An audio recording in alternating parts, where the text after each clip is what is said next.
We are ready to call the meeting to order. And we are gonna do a roll call tonight. So Crandon, Yes. Roop, Here, yes. Bloom, here, Mealing. here. All right, and then will somebody read the mission statement? I can. The East Marshall Community School District instills a passion for learning to inspire and to prepare students to achieve. Thank you. And we do not have any visitors tonight. So I think we can move on to agenda item 3, which is the consent agenda. Need to approve the agenda. Oh, sorry.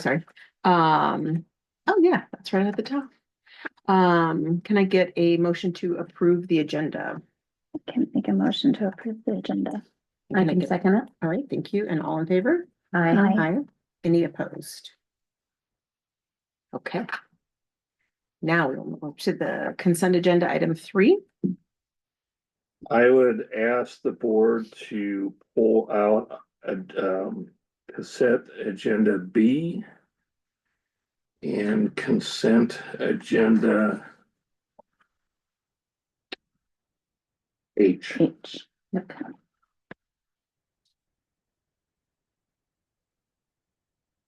Just because I haven't had a chance to look at it, did anything change with the resignations or contracts since you sent it out on Saturday?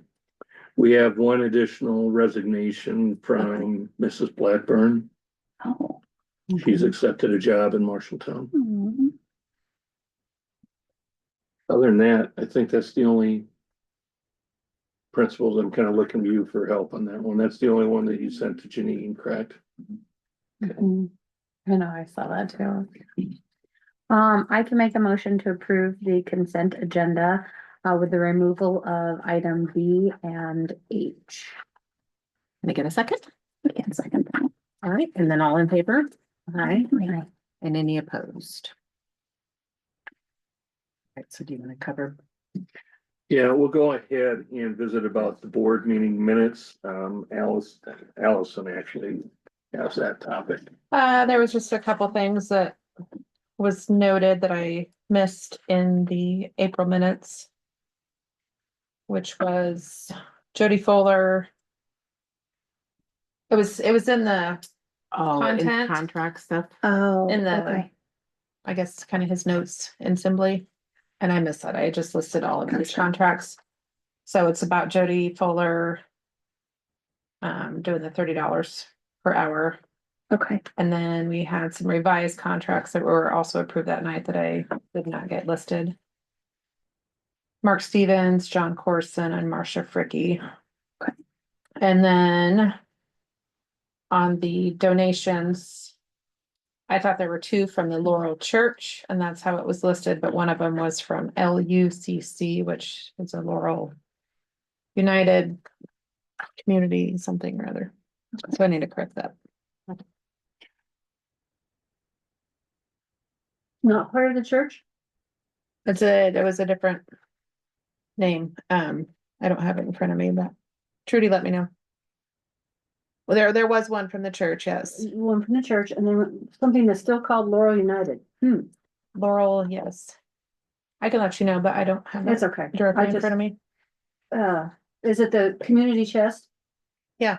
So Mhm. it doesn't have the word United in it. It's the Laurel. It's something Community LUCC is how it was listed, and I just Laurel typed it wrong. United? I didn't think it was, I thought it was just Laurel Community Chest. Okay, I'll look into that further before I make the corrections, but. And then in the superintendent report, I'm gonna be talking about a donation of water that a parent in the company donated for the boil order. I missed pulling that one out of the consent agenda, so I'll talk about that in the superintendent's report. Any questions for Allison in regards to the minutes? You want to go ahead and approve that one before we talk about item H? Sure. So then we will go ahead and approve B with those updates then, basically. All right. Can I get a motion to approve the board meeting minutes with the adjustments that we discussed? I can make a motion to approve the board meeting minutes with the adjustments to Just contracts and other Donations. donations. And can I get a second? And you can second All right, all in favor? it. Aye. Any opposed? All right, now we will move to the other agenda item, which was item H. Item H, the open enrollment. I'm honestly looking for some governance overview of this when you start. Focusing in student by request, that puts the board in a, for long term, that puts the board in a very peculiar approach to things. And you are a governance board, so you should have some sort of guiding principle on how to approach these requests that missed March 1st deadline. And before we act on anything, I wanted to have that conversation of what that looks like. We do have 2 requests that missed the deadline. I listed some neighboring districts there that in the past have held firm on, declining such requests when the deadlines are missed. And then I also listed in there the 3 areas of the 3 topics there, your 3 options on these specific requests. We did receive another open enrollment request either today or Friday. It's all blending together. We have an 8th grader going into 9th grade requesting Linn-Mar district. And then this specific one listed in the board packet. Now I did receive a question today from a board member wanting to know some more details on that, but I do ask the board to give me some governing guidance beyond the specific. These 2 requests are student to student social topics is what I'm being told, but I'm also going to be kind of transparent with you that we don't always get a straight answer from families. We just don't, because they're uncomfortable for whatever reason. And so with that being said, I'll let you take this conversation where you want to take it. I'm trying, with limited time here, I'm still trying to guide the board in a way where I think is best practice. If you want to go in a different direction, I'm not gonna rock the boat with you. But I also wanted to put it out there that I do believe this topic needs to be discussed before we act on the 2 requests. John Kane and I from South Tama, I want to say just last month had a conversation where he had expressed South Tama is holding firm with that they missed the deadline, and the answer is no. I know Dr. Schutte and I have had conversations in previous years with Marshalltown with some of the dynamics. And so at this point, where do you want to take this conversation? Again, it's your district, your board. You tell me how you want to approach this, and I will adjust sales as necessary. So just to clarify, if we approved the request, the funding would be up to us. The state funding would not come through for the student. The funding would follow the student. Okay, In other words, we would be billed by Grinnell, but we would be receiving the funding, but we'd hand it right over. okay. Where the March 1st philosophically comes into play from years ago when open enrollment was established, so districts could count on a budgetary process that gave them some foresight.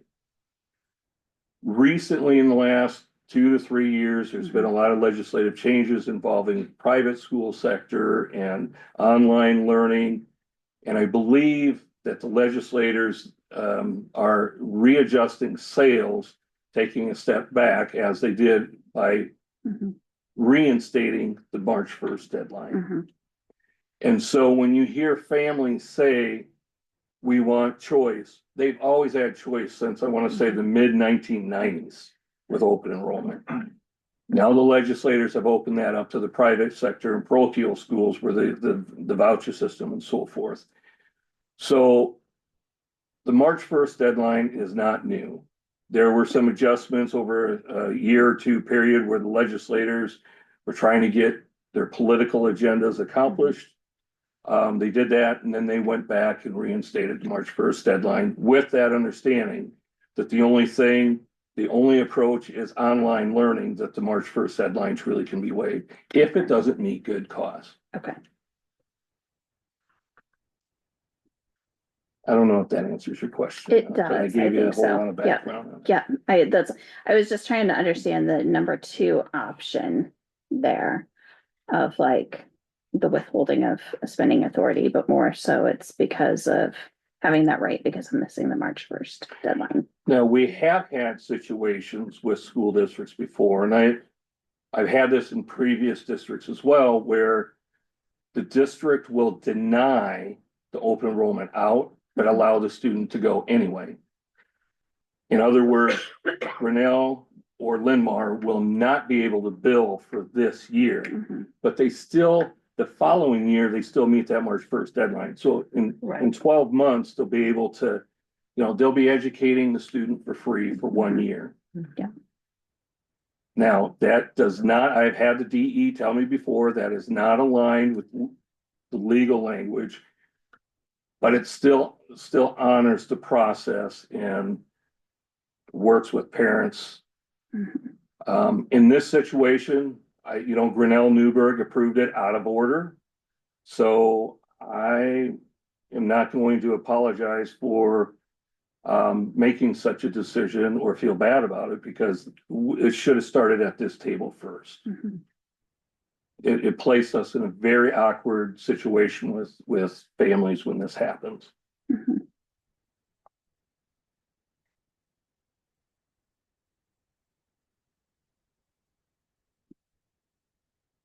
I guess my question then is, if we deny it because the other board has approved it, who tells the family that the other board should not have approved it before us? When I called the superintendent, Grinnell Newburgh, she responded a few minutes or a period of time later saying that they had conversations with the family in regards to that they were one step ahead of the process. Okay. So I think they've already communicated with the family. Now dad is waiting for a phone call back from me, but before I made that phone call, I wanted to know the governance level philosophy of the board before I go down that road, and making sure that I'm communicating what the board wants me to communicate.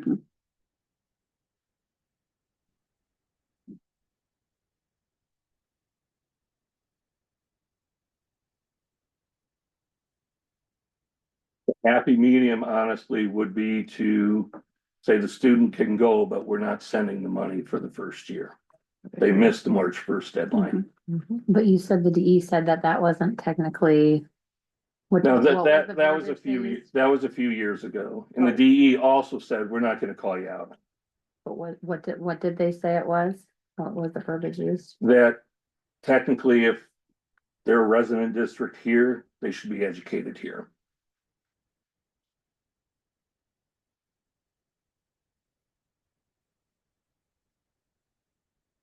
They've also said in the past that they may not provide the funding if the student truly isn't here as well. So there is a chance you tell the student to move on, educate them for free, you don't get the money here because the DE is saying, well, you're truly not educating the child.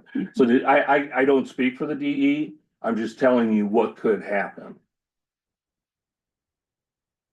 And I think the underlying thing here too is, as a board, do we go forward with a hard and fast rule that you missed the deadline, too bad?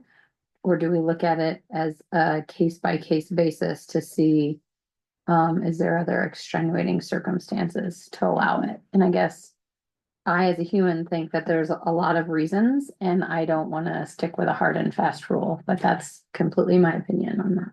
Now, may I share what has happened in the past, happens in other districts as well, is that is left for superintendent discretion on what makes it to the table as far as a case by case basis.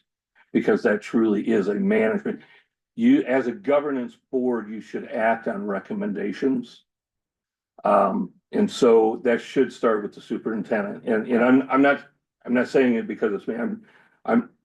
I'm also bringing this up for Kevin as he transitions into this role as well.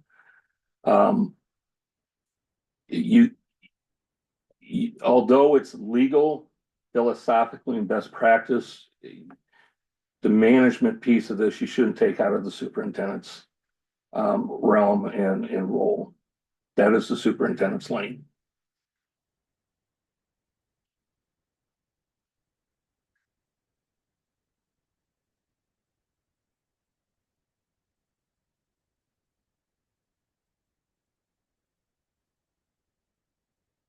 So what is the recommendation then? Superintendent. For the governance piece, for the governance piece to continue status quo. Give me the authority of a case by case basis. To bring to the table, or give the superintendent the case by case basis.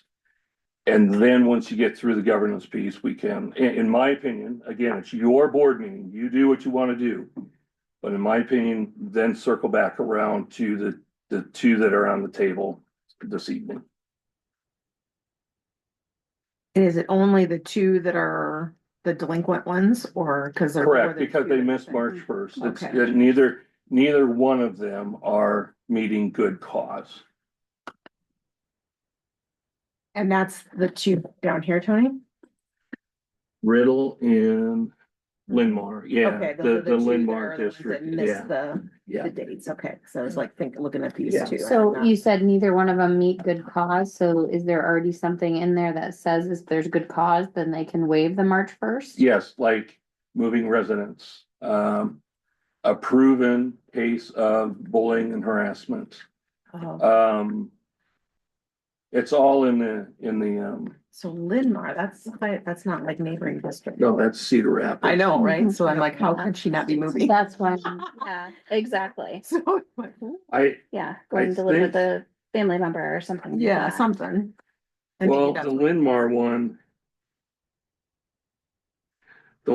one is moving in with her uncle, Yeah, that's what I'm which saying. is not, Doesn't count, okay. her parents are still here. So again, it's a case by case basis, and both these scenarios are. I'm looking for a governance decision before we talk about the specifics. I need to know what your philosophies are first, as far as what the superintendent's role is, and then provide my insight on these two situations. But you're saying neighboring districts are, if you miss the deadline, it's a no. Is that correct? I'm typical Grinnell ones, made a, yes. yeah, Grinnell made a boo-boo on this one in particular and didn't honor that, but If it's a bullying accusation, because that's so easy to put out there, I do, before I move it on as a superintendent, I do expect our bullying investigations follow the formal policy, and we have the concrete evidence to come together that the district gets to determine if it's found a case or not found a case. But if you do a blanket statement that any request makes it to the board table, that piece gets taken out of it. That's a slippery slope. And that's part of the reason why we're having this conversation, is because anybody can make the statement, bullying, harassment. Well, in law, it says the district has to be given an opportunity to intervene and try to make it correct, or make it where it addresses the issue.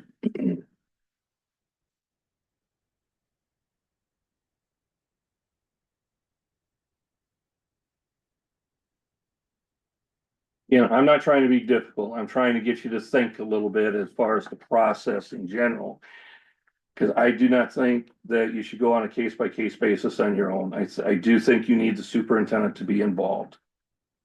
And currently our practice has been everything just comes to us. With the different conversations that I've had, I'm a little bit hesitant to move forward with any recommendation without having the conversation with the school board. Okay, but in the so you feel like past, this could be a heated situation, is what you're saying, in this. I am trying to have a conversation to set the new superintendent up for success, so there's not a stalemate right away between Yeah, I the mean, I would say, functioning. obviously, if they miss the deadline, that should be our standard policy, Mhm. right? I mean, that's kind of a no-brainer. I think what we're trying to figure out is what happens when they get outside of that realm, what our standard procedure is Yeah. then. Now, if you put it back on the superintendent to bring the case by case approach to the table by superintendent decision, I've got two of them tonight I want to talk to you about. But if you're taking that burden on yourself, I'm not gonna get involved with the decision. You guys are gonna make that on your own. That's why I need the governance decision first. Am I bringing the recommendation or are you taking it on yourself? Either way is fine with me. I'm not trying to be difficult, but I'm trying to coach you to a level, governance level. Or do you do the case by case on your own and take the superintendent out of the picture? And I think what I'm trying to ask is, what has our past practice been? Since I've been here, I've tried to make it a case by case basis, Okay. and I inform you guys along the way that you're gonna have a denial, Uh-huh. and, you know, we looked into things such as a bullying accusation, it wasn't founded, and, you know, the only entity that can deny a request is truly the school board. Mhm. But again, it has to come by a recommendation for the school board to act on it. Mhm. Yeah, okay. And I'm trying to identify, is the recommendation coming forward or is the superintendent stepping out of it? So, just to clarify again, you said the only person who can deny a request is the school board. Mhm. Okay, so what is different then if we say we want each case versus we want a case by case basis? Or we want the superintendent recommendations, what's the difference there? As far as meeting the March first deadline, the recommendation should come from the superintendent on a case by case basis of, I recommend waiving the March first deadline, or I recommend holding firm on the March first deadline. And like the superintendent from South Tama shared with me, no, we decided as a district in South Tama, we're holding firm with the March first. That was an easy conversation to have. He didn't have to take it to the school board. It was a done deal. So right. then if we do that, then we don't deny, you deny as long as they didn't meet the March first. And it's more of a narrative in a process, yeah. Again, I still say that I personally don't wanna say a hard and fast rule because life is messy. And but that's my opinion. Okay, a hard and fast rule for the Of March- superintendent would of March not 1st. exist because the superintendent is in that management role. I hear what you're saying, but the board is a governance level and the superintendent role is trying to determine what recommendation to bring. So I don't agree that it's a hard and fast rule. What we're trying to figure out is whose lane is this going to fall into? I guess here's a follow-up question to that. If on a family side of the bucket, if they're requesting and a superintendent says, no, I am not recommending this. And then goes back to the family and says, no, I'm not recommending this. I guess what I'm trying to make sure is that there's not like either, could there potentially be appeal process and then that comes another step? Or is it a situation that then, like, could there potentially be a situation where a family then comes to the board and the board is put in a position where we're not aware of this because the superintendent made that decision? So that's the flip So, side of it. I'm trying to yeah. understand. So you would be informed along the way when denials occur. Okay, The parents always have an opportunity to appeal okay, on anything, not only open enrollment. But the way board policy is set up, they can ask to address, you have in the beginning of the agenda, public comments. Mhm.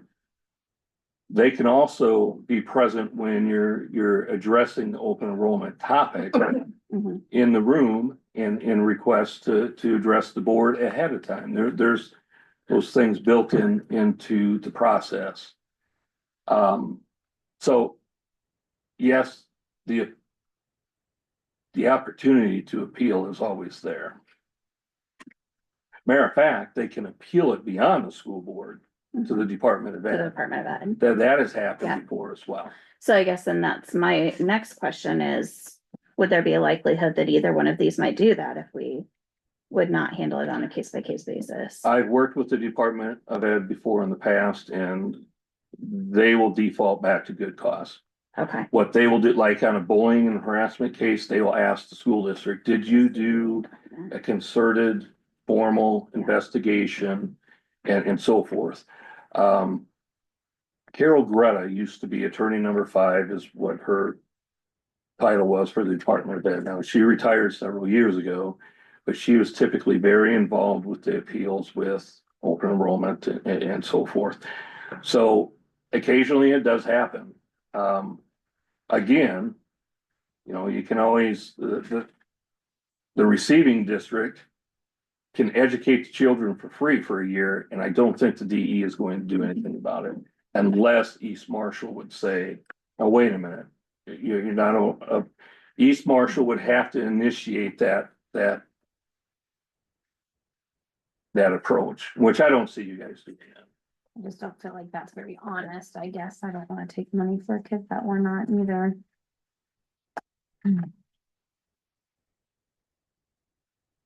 So the top two, just to give you clear, it is for the 2024-2025 year. So that is accurate, right? Mhm. Okay, so that's basically, they're already in the district then, because we only have a few days left. of Yeah. the- Or they met good cause because they Gotcha. moved. Yeah, they moved. Oh, I got They you. And So then, that's good cause. I got and then you. good cause for the next one. Now, the two down below did not meet good I cause. got you. And with Okay, the good that's- cause, you know, that's what the established criteria is all about, is to protect both parties, both the child as well as the district. Yeah. I mean, so the process itself is a fair process. Right. You know, I mean, I'm guessing, to be honest, I'm guessing that some parents don't know the date, right? You know, the deadline date, just, I probably wouldn't if I wasn't sitting on a Sure. school board.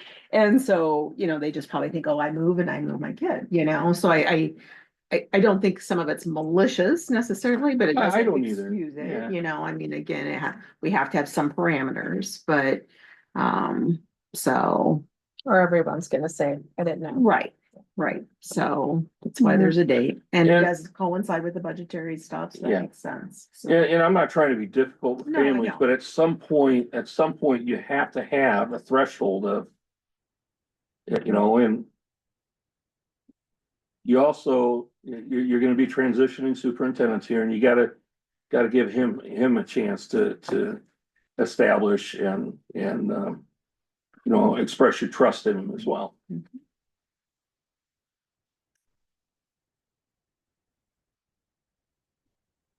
Again, I'm not trying to make this hard, but I did think it was a topic that needed to be discussed, and you guys provide the guidance and so forth, and, you know, we'll move forward with whatever you guys tell me.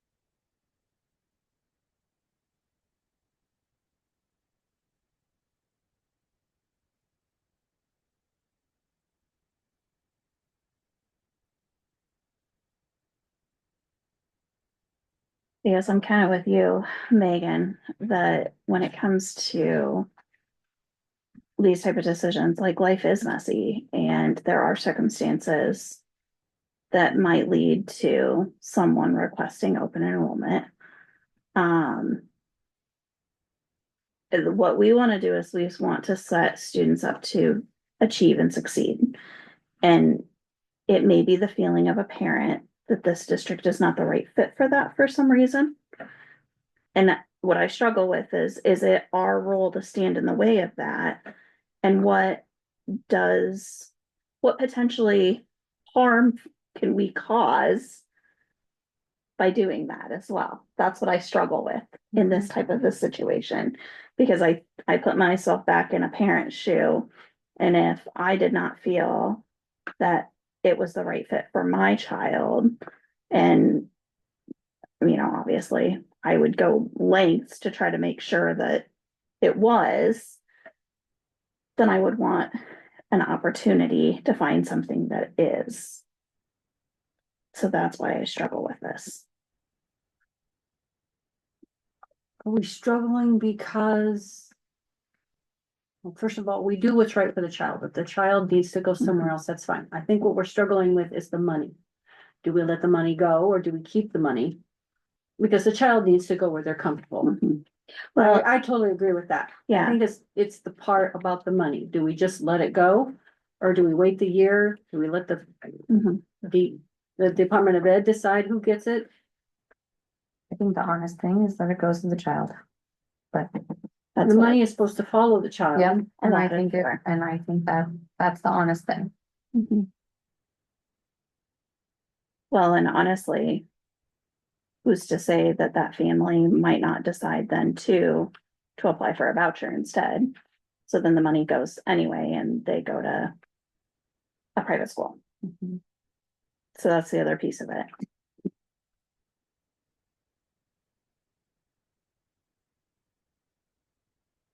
Even if they miss the deadline. I think so, because you can decide at any time to do a For voucher. online, Well, but for a voucher I don't think so.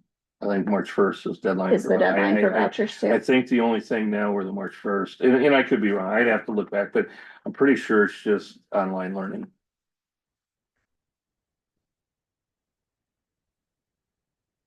I could be wrong, but I do know online learning, the March first deadline is irrelevant. Mhm.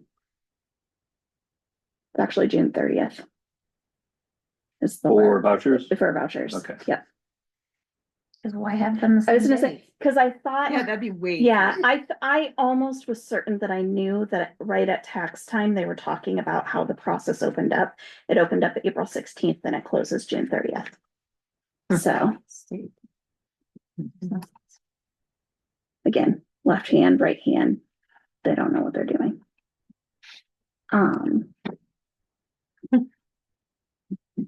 we put that in the editorial. Yeah, exactly.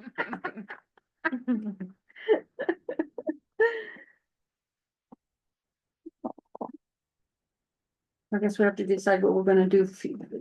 What we decide tonight is what we're gonna do future, what's our standard policy gonna be?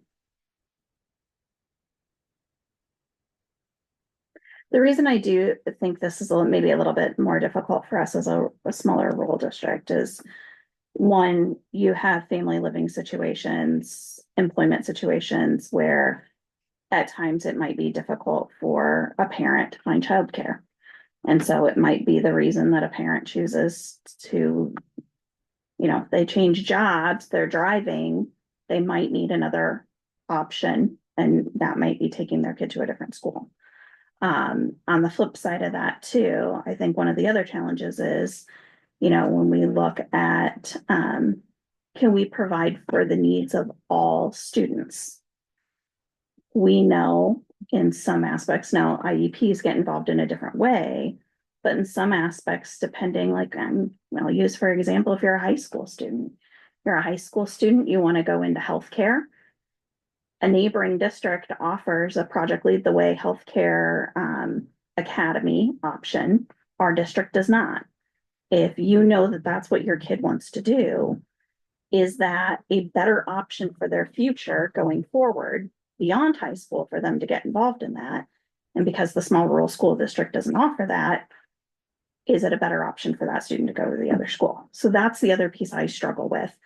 And why I feel that we might be different than a Marshalltown or a South Tama on making a blanketed statement, if that makes sense. It's where we know we can't be all to everyone, but we try to be the best we can to those that we can serve. But there's gonna be situations where it may just not be a fit.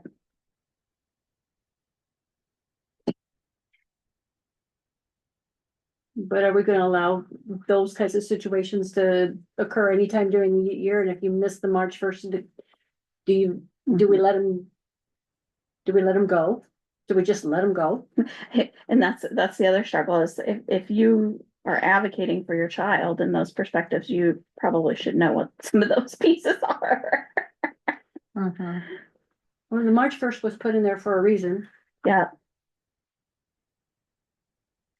I think a lot of the situations you guys are maybe thinking of would qualify as good cause Mhm. would they? after the Okay. deadline, you know, if there was a change in your household dynamics, you know, whether the parents, But not whatever on that the- situation may be, you know, and a lot of that, I think, if it came after the deadline, you know, superintendent makes the call, Mhm. gets a little more details on it. That's when he recommends, yeah, let's move forward with this one, even though it is after the deadline. Mhm. Or if they're just like, well, they have a better golf team over there, so we want to. Mhm. We just continue on like we've done. I mean, it seems to have worked up to this point. Yeah. Which would be more of that philosophy of allow the superintendent to make the recommendation. But technically is kind of on a case by case with the As superintendent as looking determined by into. the superintendent, in which, Mhm. you know, clarifying who makes that call at that Yeah. point on the case by case basis. And this is the exact conversation I was wanting you to have before we get into this next step here. Yeah, The thing is though, that you'll have to think in that case, like if they deny it, they're denying it in our name. Well, we're gonna get, if you're bringing it to us after the fact, then we get to discuss it and decide that he can't deny it. Did that make sense? I mean, he's bringing it to us. Is that true? Then there's not gonna be any denial that If- we don't have a say in already, then. The this would communication would change. be in the The narratives that you get communication that it every was month. denied. It would be, you know, and I'm just, there's no eloquent way for me to say this, but you hire a superintendent for a reason. The superintendent is the employee of the district. Drew Bracken, a former retired attorney with Allers and Cooney, would say, board members, you are not employees of the district. Your superintendent is. You are elected officials. Management is the superintendent. He or she is the employee. And again, I'm just relaying things that I've heard in the past from our law firm, our district's law firm. And Drew Bracken was a very reputable attorney in the state for many years. He and Jim Hanks would present on a regular basis with Beth Grove and Company, so. well, and I think it's also a philosophical conversation when Dr. Sini gets started too, just to kind of explain, okay, like historically, this has been our position on this. You know, let's have a dialogue similar to this. To make sure that we're all on this, I think the important thing is that we're all on the same page, that like a denial is not happening without our knowledge of what the situation is. So that way we don't get caught off guard with our being represented Mhm. without it.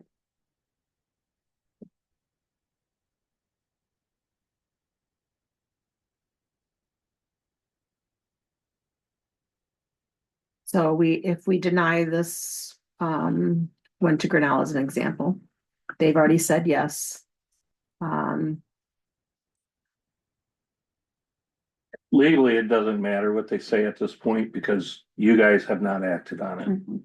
It's null and void Right. up until you guys act on it. I'm just trying to think like as a parent, so then if I'm the parent, I miss the deadline, it's denied, by our school district. What are my options as a parent at that point? Well, Liz kind of brought up some things as far as June 30th. If you Yeah. found it Oh, in the the handbook, fact- that's the first. The voucher would be. the Yeah, next that's the step. first place I would look is the handbook, and thank you for looking, because I didn't have that date. For the voucher piece. The online learning is another option. Or staying here and being educated here for a year and then considering after that.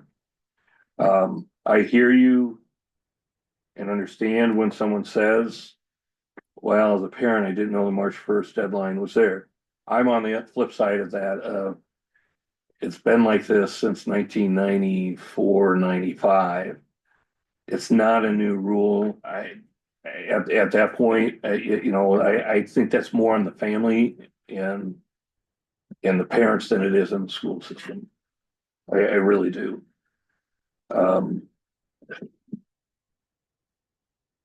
These two, we need to have some governance guidance on how you're going to do this, because I do believe you as a group need to determine this.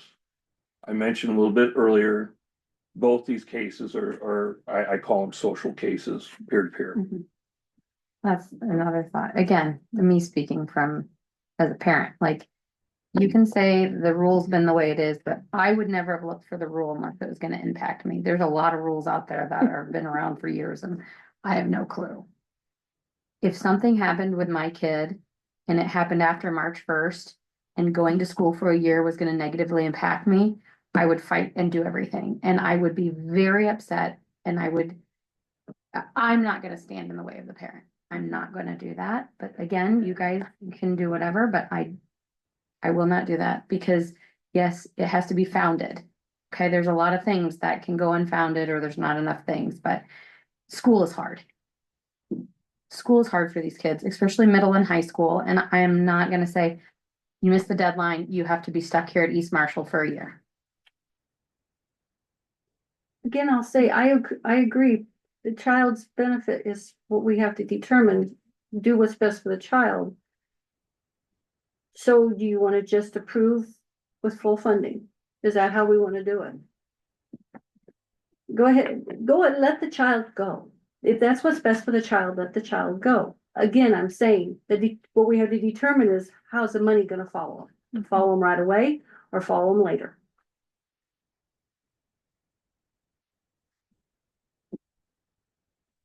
I think it would be fine to have the money follow later. I do not have a personal issue with that because to me, that is the deadline and that's really between the districts. It's not, the family doesn't even really need to be They that don't aware know of that. that. You know what I Yeah. mean? Because again, they didn't know the date if we use that as our assumption or something happened that was more recent. It'll eventually follow them the following year so that we're not going to keep it forever. But it keeps us from holding a student hostage, I guess, for lack of Yeah. a better way of saying it. And I don't think we should be that desperate as a school district. I don't think it's a bad school district. Again, there can be interpersonal things, and I feel like we will spend more time probably fighting this than it's worth. Mhm. I don't know. I mean, again, I don't. So I feel like we should stick to the March date as much as possible, but when we have exceptions, I don't know. I just feel like it's we could spend months trying to fight some of this stuff for. Well, and this is a rare circumstance too, where the other board has accepted it first. Mhm. And so, well, one of them is. And so if we say, for now, you're not getting the money, you accepted that already. I mean, that was their decision. Other school districts may not. And so then, that may leave that particular student in limbo. Linmar, when they sent their message, they were in the email, they said, you have to act on it first. Mhm. I mean, they're well aware, they're well aware of how the process. knew. It stated too, and there was no good cause. Gotcha. And after March 1st, it's the resident district that establishes whether good causes met or not the Gotcha. requested district. Okay.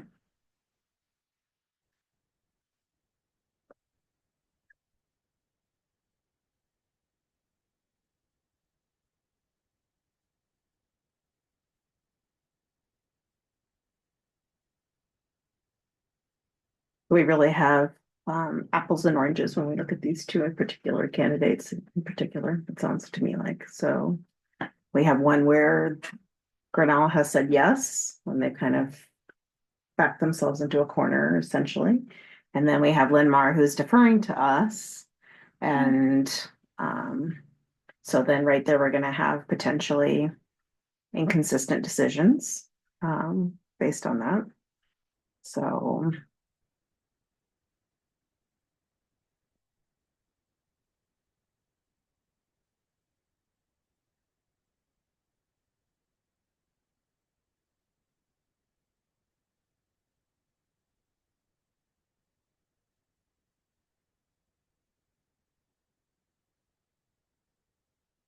Another thought is we say yes to these two and we wait till Dr. Sini comes in and we have this conversation at that point in time. We haven't had a lot of these scenarios. I mean, this has not been a common problem up to this point. Maybe we keep ourselves, you know, just keep it low key for right now. I think we need some, I personally feel like I need more time to think about this, I guess. Because it is hard and like even the Linmar one, okay, so their parents aren't moving. Their parents could be child molesters and she's moving in with an uncle who's gonna take better care of her. They could be drug abusers. We don't know, just because their Right. physical address is not changing. And again, that's not for me to investigate. It's frankly not for you to investigate. So I feel like, I don't know, I just feel like we're gonna get into some waters that we probably really have no business being in some ways. And again, I don't want to advertise people to open and roll their kids out, but maybe we need to make it a little bit more public as we come to that March 1st date, you know, and And some schools do too. do where they they- say, I it's- don't, I Like, always knew about the faster March dollars. first. And I never was gonna take my kids out, but I always knew about it. I remember Yeah, there I must have must been live in some a years that it was cocoon. talked more about than others. I don't know. Yeah.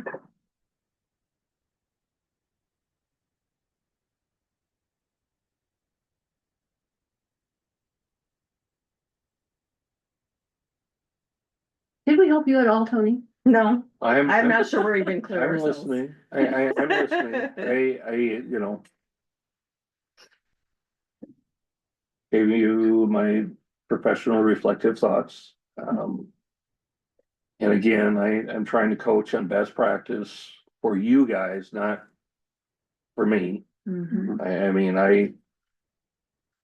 yeah, you know, looking at this, I started this conversation by you guys tell me how you want to approach this and we'll adjust the sales. But I do think it's my duty as a superintendent to coach you in best practice.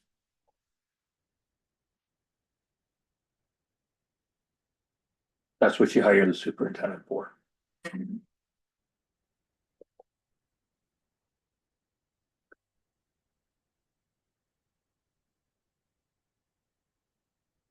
So I am looking for a little guidance. So you want us to tell you how to proceed with these two tonight? Well, Or I think. let's first determine, what is the March 1 language in the legislation here? What does that mean to you as a governing board? Because that does matter. Yeah, that matters as far as recommendations, that matters as far as, is the money gonna follow the student if it's approved?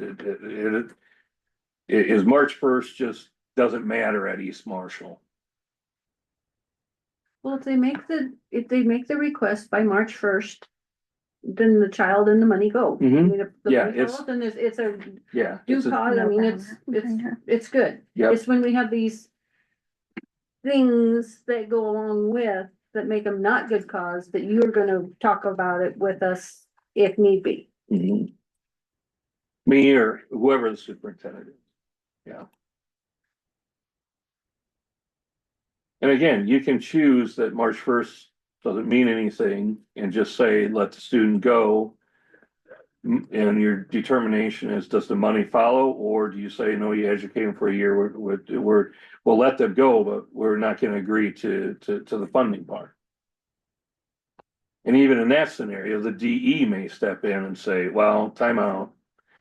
This state aid, so this was gonna happen. You just never know. I mean, last month we had in April, there was one open enrollment request in that was denied by the resident school district due to missing the deadline. And we didn't even list it because, It was irrelevant for us, yeah. Right.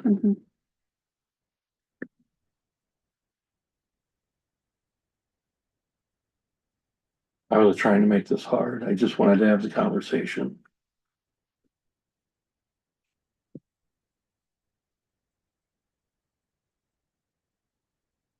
Well, Lisa, like you had said, do we just wait until we get to talk I don't know, cause I'm like, now I know we should be consistent.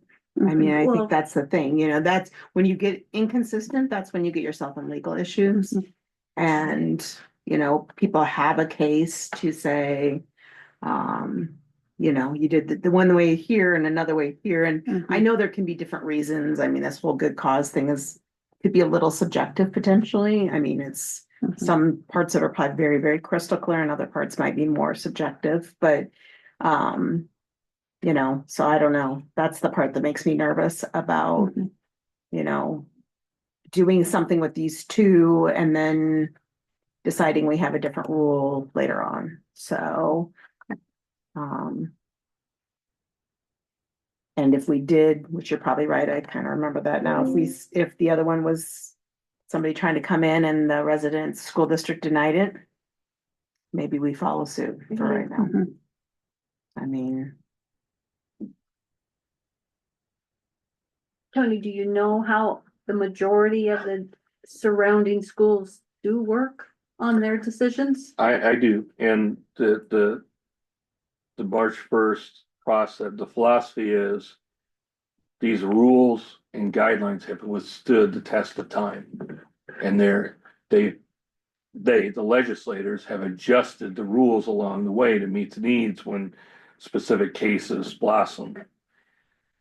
There's very few new specific cases that don't fit in the good cause. I believe in the system because it's been there since the mid 1990s. But that doesn't mean that the governing board of East Marshall has to believe in that they can do their own thing. Majority of the districts in the state, not just in this region, but the majority in the districts in the state honor the process. I'm gonna go with, again, Liz said too, we're not the same as, we cannot provide everything that other schools can do. And I don't think just because everybody else is doing it, that we should do it too. I don't wanna stand in the way of a child or a family that feels like their child is better educated somewhere else. I don't think we're standing in the way. We are for a whole year. If we deny them, they are stuck here at East Marshall for an entire year. If we deny the request. Correct. So not even, and I think maybe I would feel better about it if it was a semester, but and maybe not, because again, I feel like I do not want to stand in the way if somebody says that they feel like their child is better served somewhere else. Again, I hear you, but you have March 1st in there prior to March 1st, they had those options. And even with the new legislation after March 1st, they still have options. I mean, we just talked about it and I'm just trying to get you to see the big picture. As I just was looking back at some of the past open enrollments that we've had over the last year. And there's a couple that I would say, again, it's hard because I don't have all the details. I have how it's presented to us. But there's one in particular that I was looking at where two people were approved. That from the situation I know of it, it was definitely a social related issue. Good cause probably was established. Is what I'm guessing. And it was after March. It was Yeah. August. I'm guessing good cause was established with bullying investigations or something on that fact. And what you're discussing today is taking any consideration of good cause out of the picture, and it's just a blanket. If the parent feels this way, even though it's after the March 1st, we're gonna honor it. Taking good cause out of the picture, which is fine if East Marshall wants to do that. But again, I think you have to have those conversations because you're veering away from the process that was established within legislation.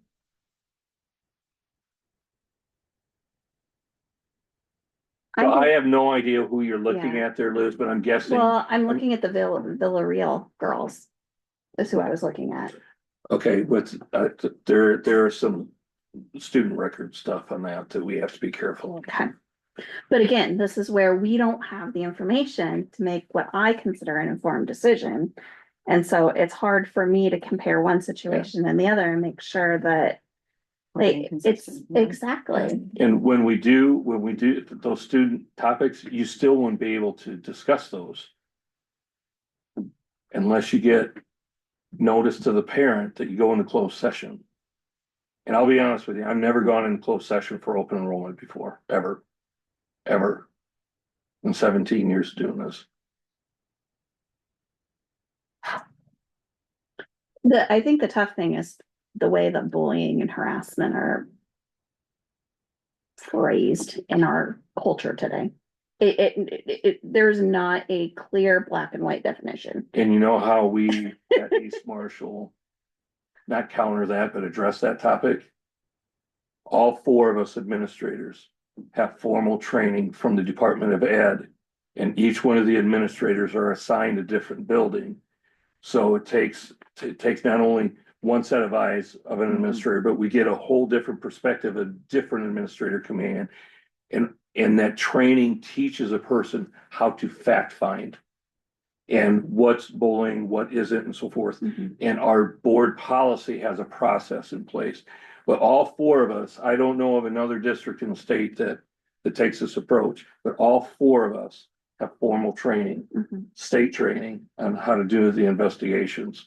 So yes, I agree with you that on a whim, it's hard, but we have had the more in-depth training of being able to decipher that and I'll say cut through the whitewater assumptions, because parents, when they get upset, they don't get their way, immediately just throw out the word bullying. Okay. Yeah. Well, I pull in another administrator and there's two administrators now looking at it and they're going through an investigation and we've got fact finding, and Kim Tarbell and Mark Elberson both been through the formal training, got certain certificates in their professional file. It's just best practice. Now I only share that with you because I'm guessing the school board maybe doesn't know that we've all been through that training. Can I add something, Tony? Mhm. Even with that, in taking that training, people with that training, and also when I took the Teach to Heal this year, both commended our district for doing it the way we do it, because they'd never heard of others. And other districts, even like Dubuque, big district, they're like, wow, that's really a neat way to do it. Good way to do it. So anyway, just want to pass that on. So Megan, would it make you feel more comfortable if we said first line's obviously March 20th? That's kind of like a no-brainer. I think we all agree that that's what people should strive for. March 1st. Oh, first, sorry. Yeah. Don't forget that.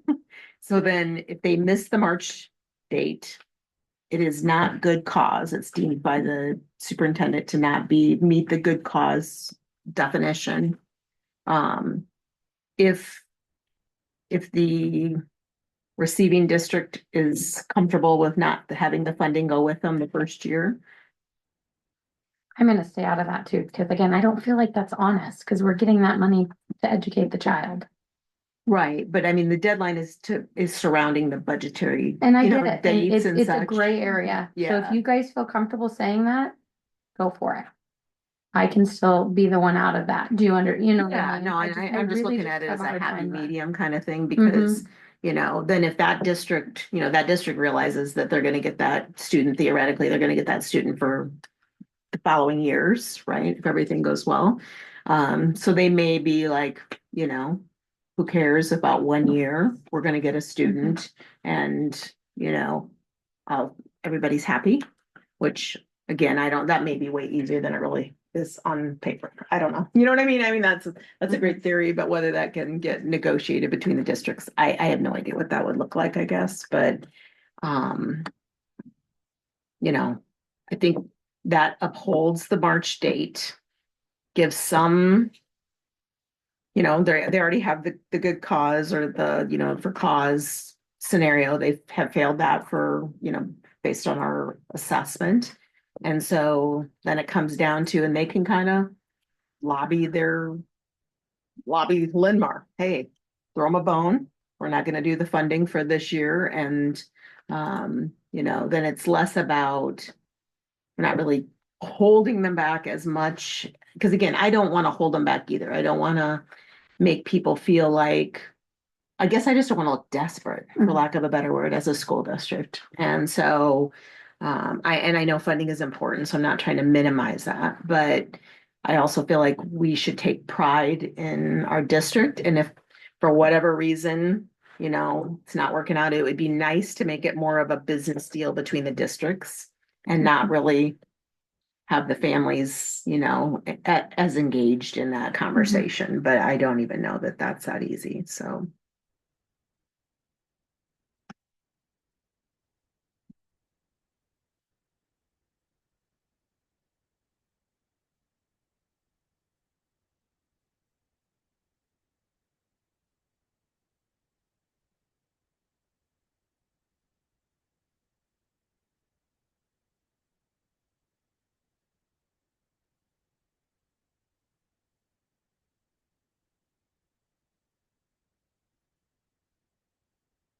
So what's our next step? We have to make a decision. We're gonna make a Motion. motion. Yeah. I mean, and the alternative is to just defer to the superintendents. I mean, again, recognizing we would have, the crappy part, right, is that we're gonna have the same challenging conversation, because the ones that are gonna come to us are gonna be the fringe cases. The ones we So we hear still about. have to resolve our philosophical challenge, Exactly. because that's the ones that we're gonna get presented with. It's not gonna be the easy ones that, so it's like we still have somewhat of an impasse, I think, at this point, but.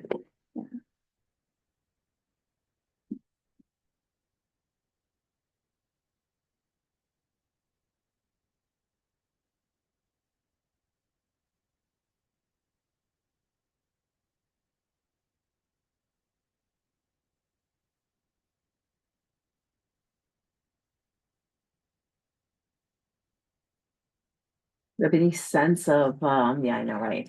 Any sense of numbers or like, I know we just talked about an example where somebody wanted to come here and that district said no, but I mean, do we have any sense of, just generally speaking, how many, I don't know. How many have missed the first? Yeah, and how First many, deadline. like, what are the numbers of students that we're talking about in any given year roughly that we have I'd have coming or to, going? You know I'd what I have to mean? ask Janine to So- look back, over probably the last 3, 4, 5 years, and that's just not Okay. something that's been Yeah, asked before, I guess, Yeah. in the past, so we really haven't documented it. just trying to just. Just as a comparison, now these were potentially all good cause and everything. But there were 10 presented to us in July and August last year. That For were which school year? last year, the So open, 24, 25. so open enroll out, Yes, was that under the updated legislation?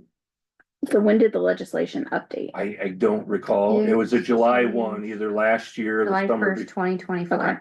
Okay, So it would have made it by that time. because this was July 17th, we had 2, Yep, so and then they would have turned them in by July 1. July or August 19th, we had 8. And one of them was, 2 of them were kindergarten, the rest of them were middle school, high school. Okay, the 2 kindergarten is September 1 Mhm. for a deadline date. Yeah. So when did it change? Was it just last year that the March 1st or was Well, that? the new legislation would have started July 1, 20, whatever you said, was it 24, 23, 24? But so- prior to that, what was the deadline? There It was for a So- year. So again, this isn't a new. This has not been something for This is 10 not years. tried and true. Yeah, this is not. Megan, this is not a new rule. No. This is all politics is what it is. Yeah. That whole arena was to get the voucher system through. how did So it change? in 1990 something, the March 1st deadline was established as the original rules. And for that stood the test of time until the politics started about vouchers. Then the voucher conversation started and they took the floor out from open enrollment for a year, 2 years, whatever it was. They got their political agenda through. Any family could do anything that they wanted for 12 months. And then they reined it back in, reinstated the March first deadline, with the exception online learning has their own rule book. And vouchers. I guess Yeah. I'm not sure that those are, we can link those directly then, but I don't know. I'm gonna stick with what my feeling is that I don't want to stand in the way. I don't want to stick to the March 1st deadline and, I feel like the funding should follow the child because I just don't feel like that's right, but I think it can be argued either way. So, again, if you guys want to do the modified, like Lisa said, I think that's appropriate and it will go through with a 3-to-1. So you guys are on board with that? Well, and the only question I have about that is like, how realistic do you think that is? I mean, again, I don't want to put a bunch of burden, like we're sitting here negotiating with other school districts, you know what I mean? I don't know It's, how it's realistic. that not is either. unheard of to approach it that way. Okay, I will say okay. that, it's not unheard of. I've been in that scenario before. If my memory recalls correctly, I think Marshalltown has approached us that way before. Okay, You can have the kid, but you don't get the money that first year, I think they if did I do remember that once. correctly. Yeah, I'd have to look back in emails and communications, but it's not unheard of. Now, again, there's been a whole lot of different things going on at the state level that who knows if the state will say right. whatever, right? Mhm. Yeah, that's kind I of. was more confident back in 2012 than I am today with determining or guessing what the state was gonna do. with the online learning, they can go at any time, right? Correct. Okay.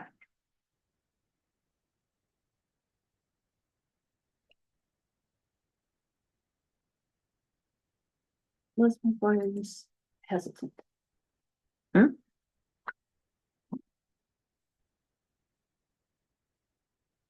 Because I'm a person who makes informed decisions and I don't feel well informed to make a decision. That's the problem. We haven't had enough discussion, we haven't had enough time to look at it. And I want the opinion of attorney. That's what I struggle with. So.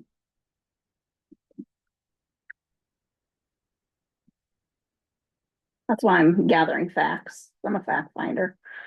I need facts, I need support, I need that information. I mean, if I had an application in front of me and I could look at it and say, this is exactly what and why and all of that, it'd make me feel different. But because I have to and I'm a person who wants information to make decisions, and I don't feel like I have information to feel supported that I'm making the decision that is in the best interest of a student. These two particular ones? I don't Or know. any in general? I don't know. I think our conversation tonight has made me think completely different about this entire topic. So I'm really struggling with it.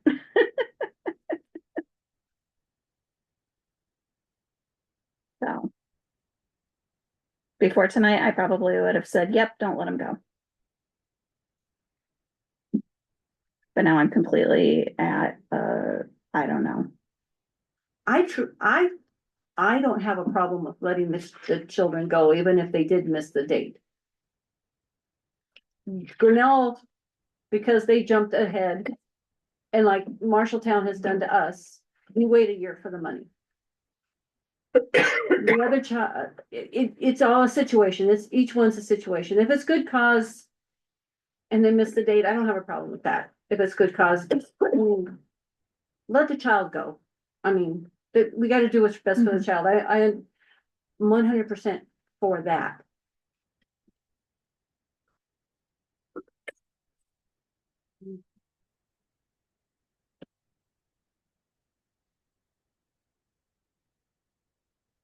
Do we need to make a decision on this tonight, or could we get an opinion from an attorney on it?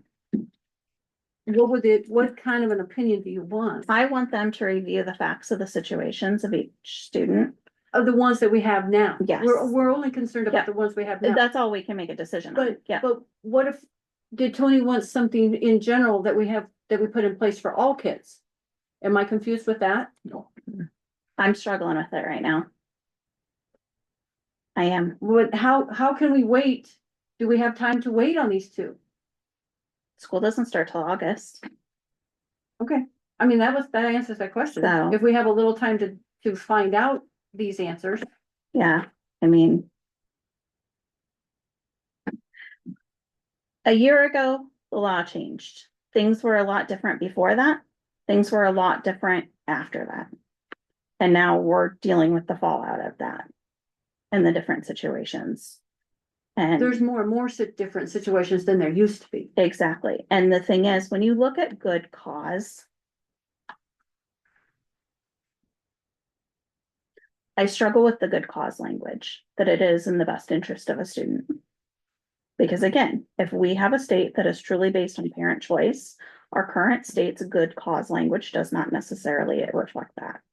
So that's why then I question, from an attorney's perspective, I mean, it could be that an attorney looks at it and says, no, I absolutely let him go. Again, they are the legal opinion who knows of other situations around the state and beyond and can give an informed advisement that protects us, the board. That's what I'm struggling with. I don't feel protected right now. Well, if we have a month to get these children this answer, can we table it for a month till we get some answers? This is the board's prerogative. So You, we you can- don't, so yes, you don't have okay.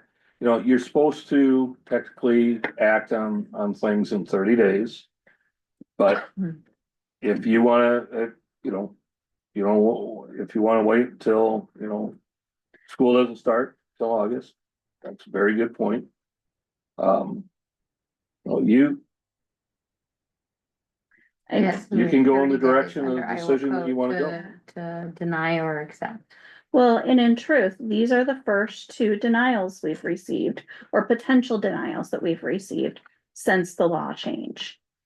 So I think it is important that we review it from an attorney's perspective to advise, do we follow as if this was 2015 still? Or do we follow as if this is parent choice law 2025? And clarify about the money. Yeah. That clarification too.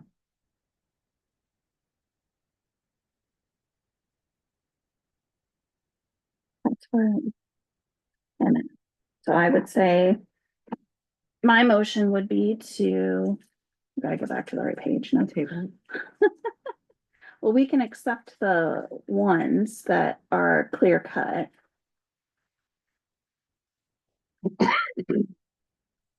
Yeah, this is the right one.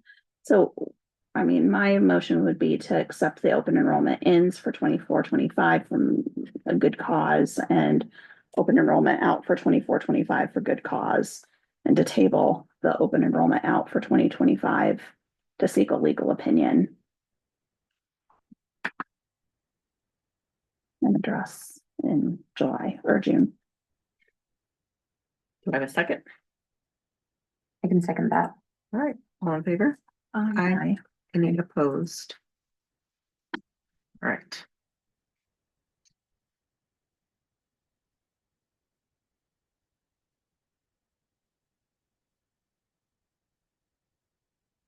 That took me longer than we expected. It was a very good conversation. No, I know. I do. But I do encourage you though, to reflect on lanes and whose role is what, because that will be important for Dr. Sini as he transitions into this role. all right, so with that, I think we are ready to move to item 4, which is the discussion of the FEH architects. Not a whole lot there, to add, other than we are gonna lean on him with some, tuck pointing, organization of, getting RFPs and so forth. We do have, some needs that are going to, need to be met in that regard. And part of the discussion is this middle school topic, right? And the bond issue and how much do you invest in that and so forth. So you're gonna have some decisions to make as we work through this process. And that's one of the reasons why I'm bringing it up up, to you, so you're not surprised by it. I know we kind of tapped the brakes a little bit on some things as far as waiting for the bond to go, bond vote to happen, and, but you're also at a point now where, yes, we're gonna put the bond vote back in November, back on the ballot this coming November. However, I think to tap the brakes long enough, you got to do some of the upgrades on the middle school as well, so. Mhm. That in a nutshell is kind of where we're at with FEH.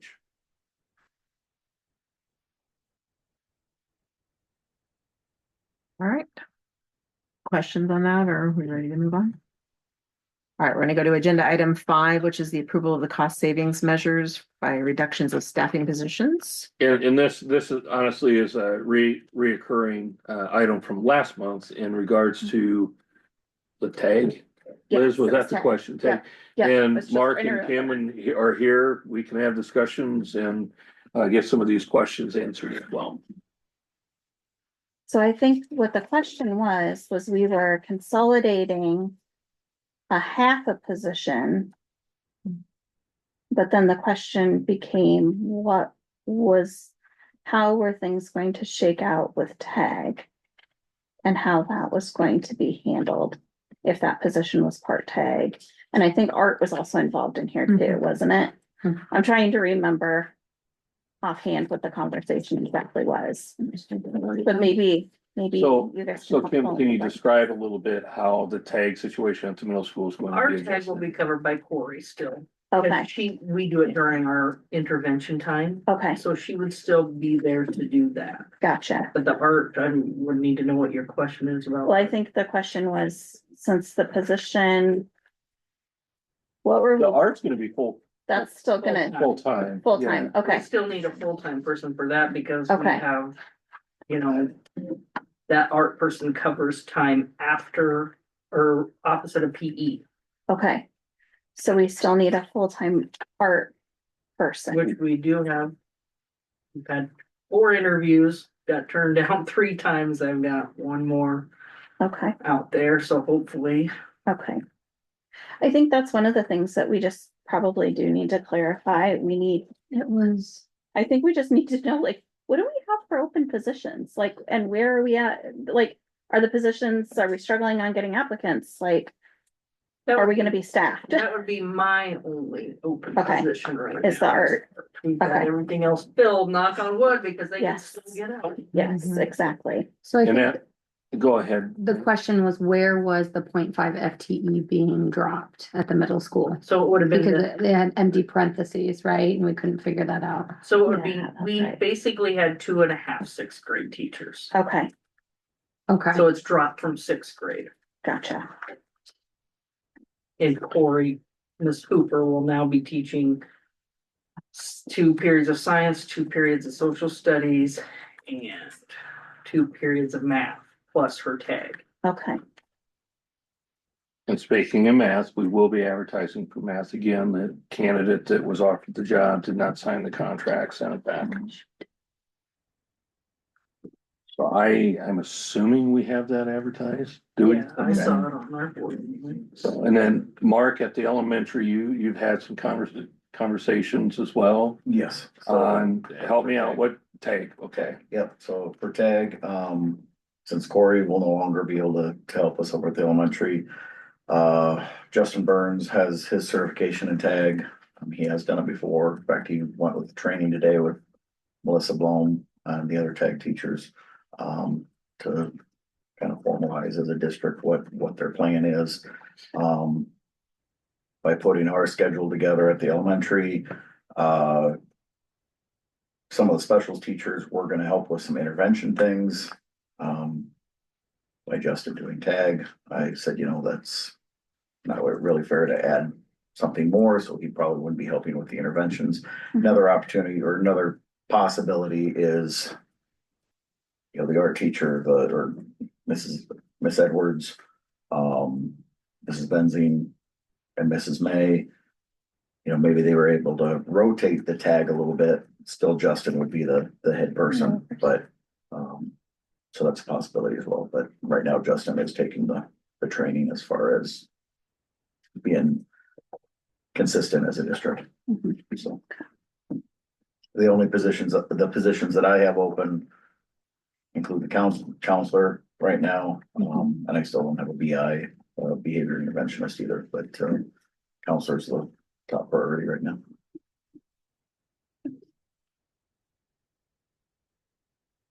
Tim, do you have any other positions open for There's certified lots of coaching. coaching? And then math, you have math, anything else other than math? No special ed job. Yeah, well, special ed is a given that if they show up with that certification, we'll snatch them for an interview.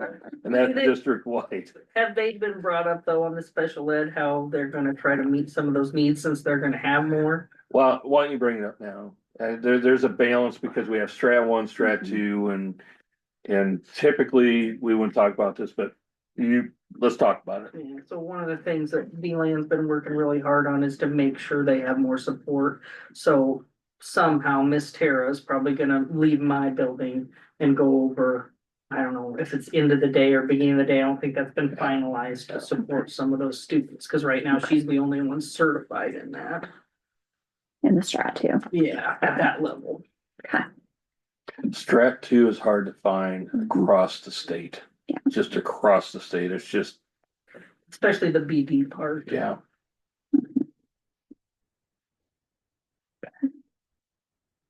Any other certified positions that we haven't brought up? Look for halftime business. Yeah,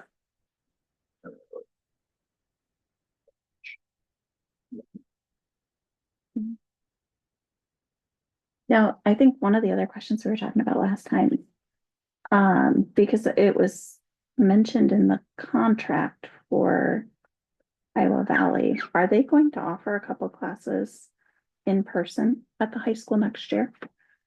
Looking at a culinary program, Yeah, they are going to be, that would be their teacher. Yep. Teaching in our building. but not business. but not Yes. business. Okay, I think that's what we were trying to tell from what, the way the contract language read.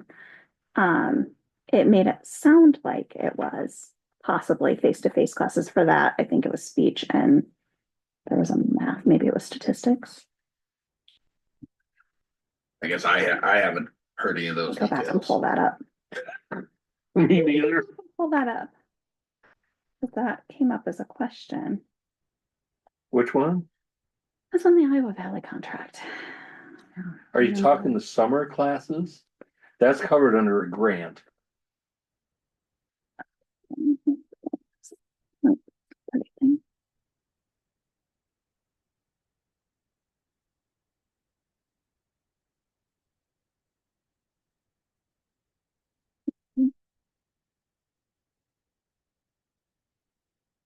Because we have the senior year plus agreement.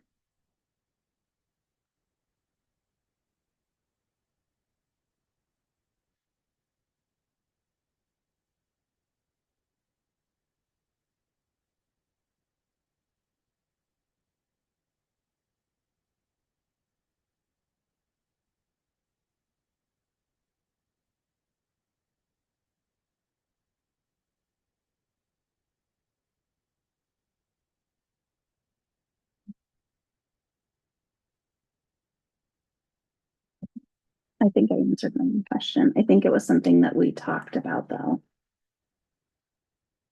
Because we questioned it.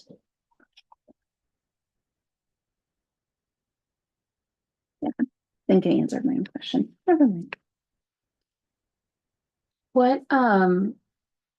What sorts of, monitoring or data gathering will be in place so that we can ensure the students are doing okay with the drop in staffing? Cause I know it wasn't that many years ago when we had a big issue with the drop after a class. And it negatively impacted several student grades.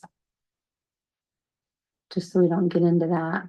Is there anything out there? You know what I mean? What do we have to, I just don't wanna, 4 years down the road, have an angry group of parents here saying, no, look at my students' grades, look at how they've kind of failed. We're doing Fastbridge K-12, right?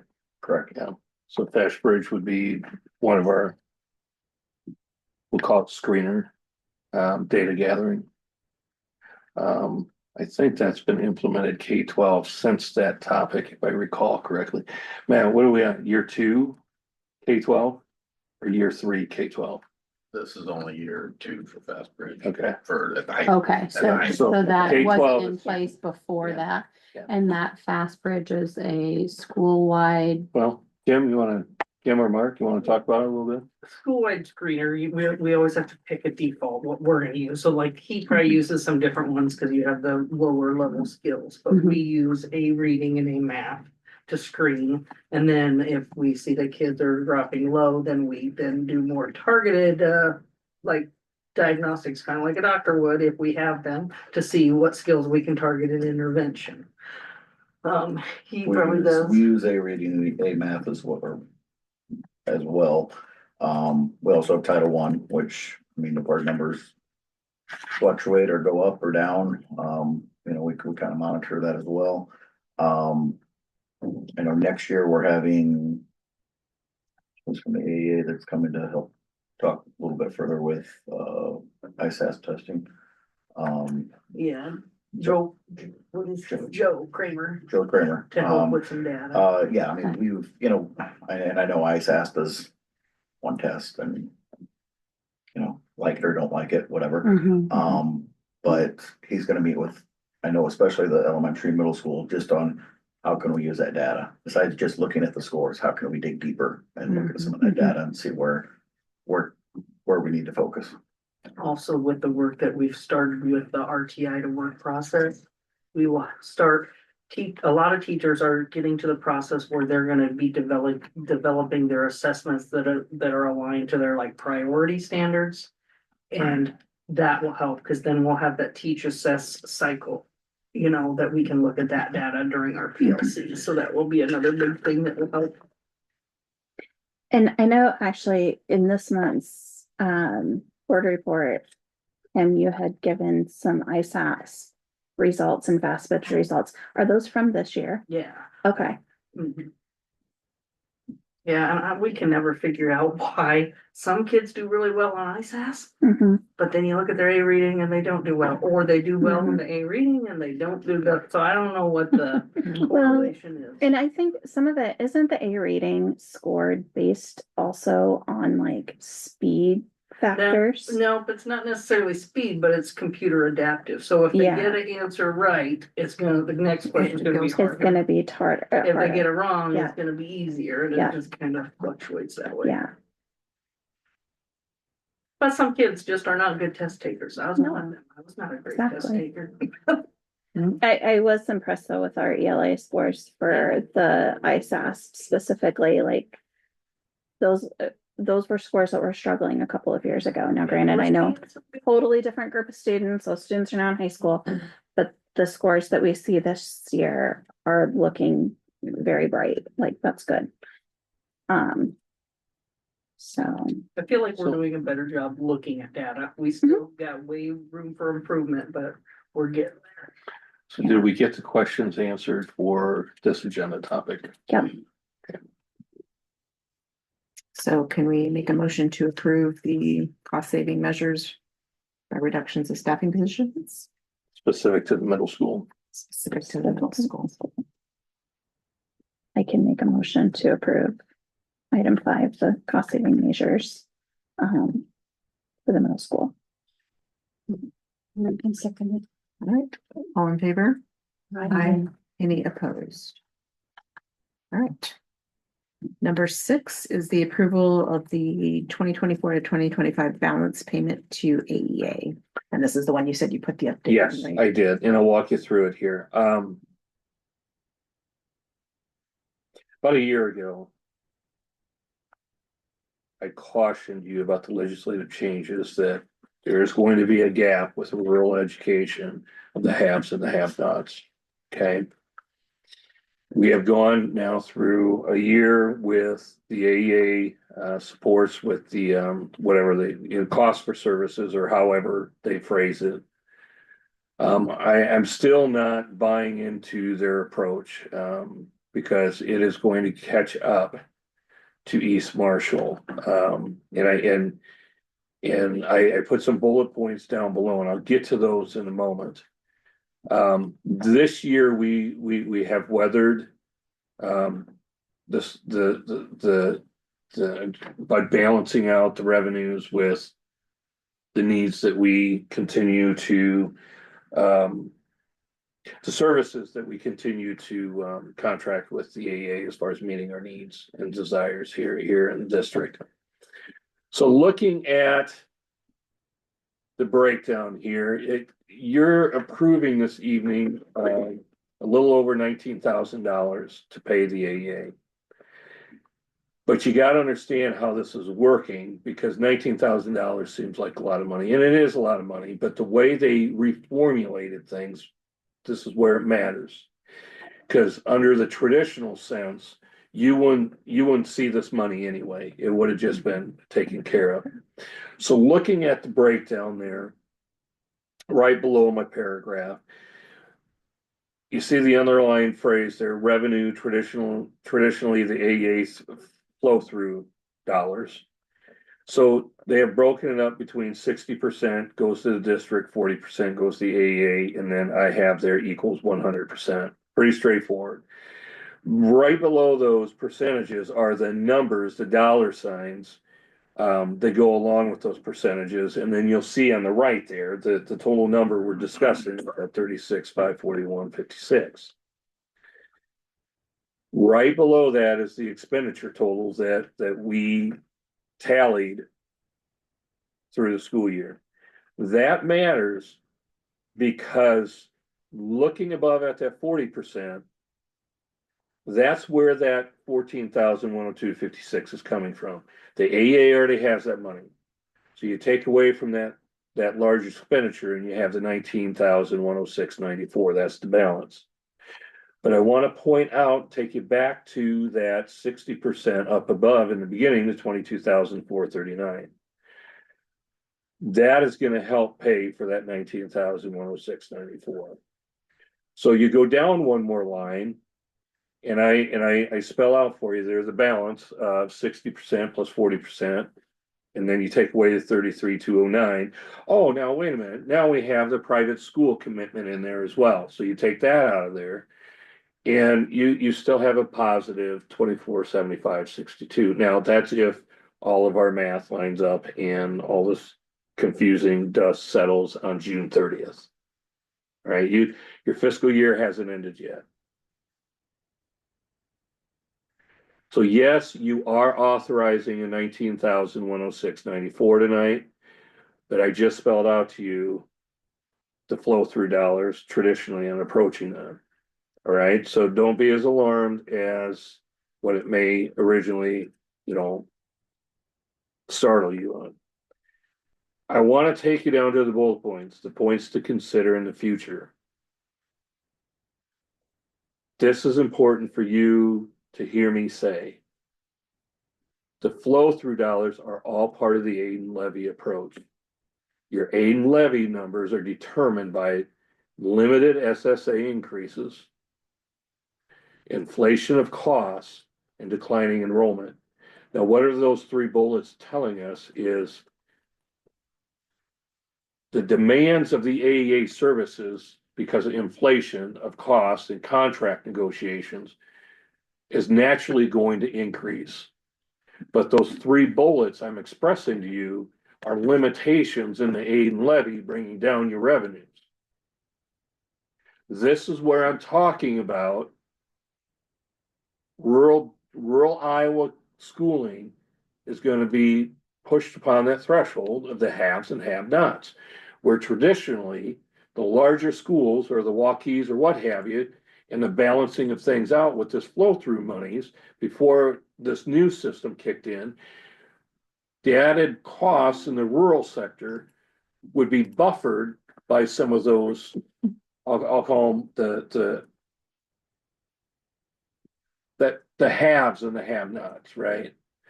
So there's an equity piece there. Dr. Schutte brought this up. He recognized it, as in Marshalltown was on the other side of this, and he recognized the rural districts around Marshalltown are going to be suffering, and knowing that Marshalltown is one of the larger populated districts in our region, and he spoke up at one of our superintendent meetings with the executive director from the DE in the room and so forth. So he recognized it as well. Looking at this tonight, the takeaways I want you to walk away with tonight are those 3 bullet points as you move into the future, because those will matter. You get fewer revenues, there's going to be a temptation to scale back on the services from the AEA because it's a cost for service. Their fees are going to be going up naturally. Keep that in mind. I don't have all the answers, but this gives you an overview of what this looks like. Moving into the future, I see East Marshall having to scale back on what services they get from the AEA. And I feel bad for the kids of the district, any rural district. And yes, I'm saying that in an open board meeting. Because I do believe that there's going to be a divide of the haves and have-nots on this one. It's just a matter of time. Questions on this one? Again, you're approving the $19,000 bill this evening. I can make a motion for the approval of the 2024 to 2025 balance payment of the AEA services.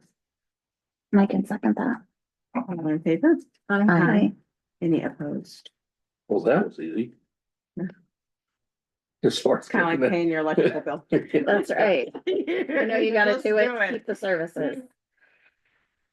All right, item 7 is the approval of the 2025-2026 school registration fees and. Okay, I need Allison's help walking through some of these. The big one on there that I know for sure, activity passes, Scott said that there isn't gonna be any increases. There's small increases to book registration fees and small increases in lunch fees. And then please note, in June, you will have a recommendation from Allison and Amy to provide free breakfast for 1 year, and maybe Allison can give a little more insight on that audit recommendation, I believe. But let's start with the fees because we want to get this stuff established for school registration. Just go over what, Yeah, just the increases in general. we just did a 5-cent increase for the full pay students on breakfast and lunch. Reduced is set by the state, that doesn't change, 30 and 40 cents. No change to milk. Adult is $5, which is what Amy said a lot of the districts, I think it was, the state pushes that rate out, and I think it was like $4.97 or something, so they went with 5. Book fees increased by $10 for the year on each of those grade levels. And that's it for that. As far as the potential for the free breakfast, the Gallup Department of Ed with the nutrition department had reached out because they have not done an audit.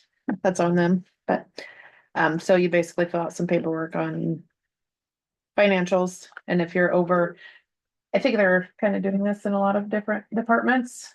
You say where they don't want you, it's not like it's a savings account, but if you have more than like a 3-month,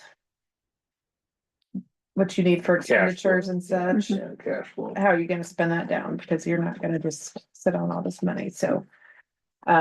They gave some different options as far as spending that down. I think Amy's going to get a quote for an oven or 2, which isn't unfortunately gonna spend a whole lot, but then the big one that I think would spend it down was to offer the free breakfast for 1 year. And that would be for all students, not just for your reduced. And that will be presented in June. It's just information for tonight, but tonight, we would like you to move forward with approving the fees rolling into next year.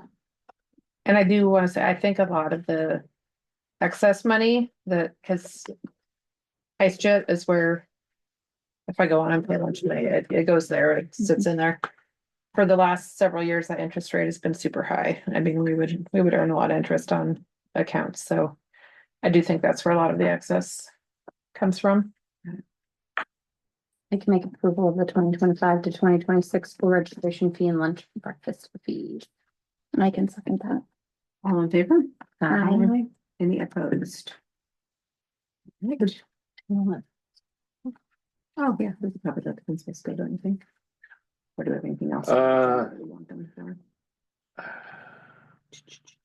Yeah, we're good. We're good looking at the, you guys can take off if you want. Thank you. I know this is stimulating, but.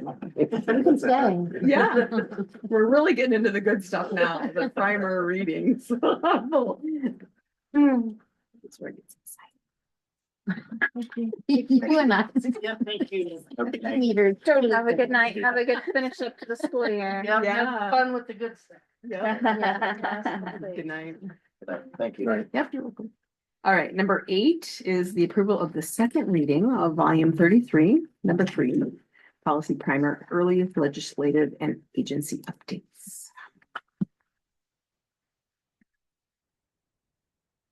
So this is a second reading. We did this last time as well.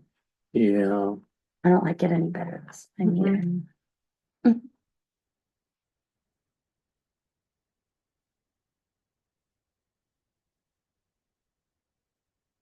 You don't have a whole lot, right? This comes from Yeah.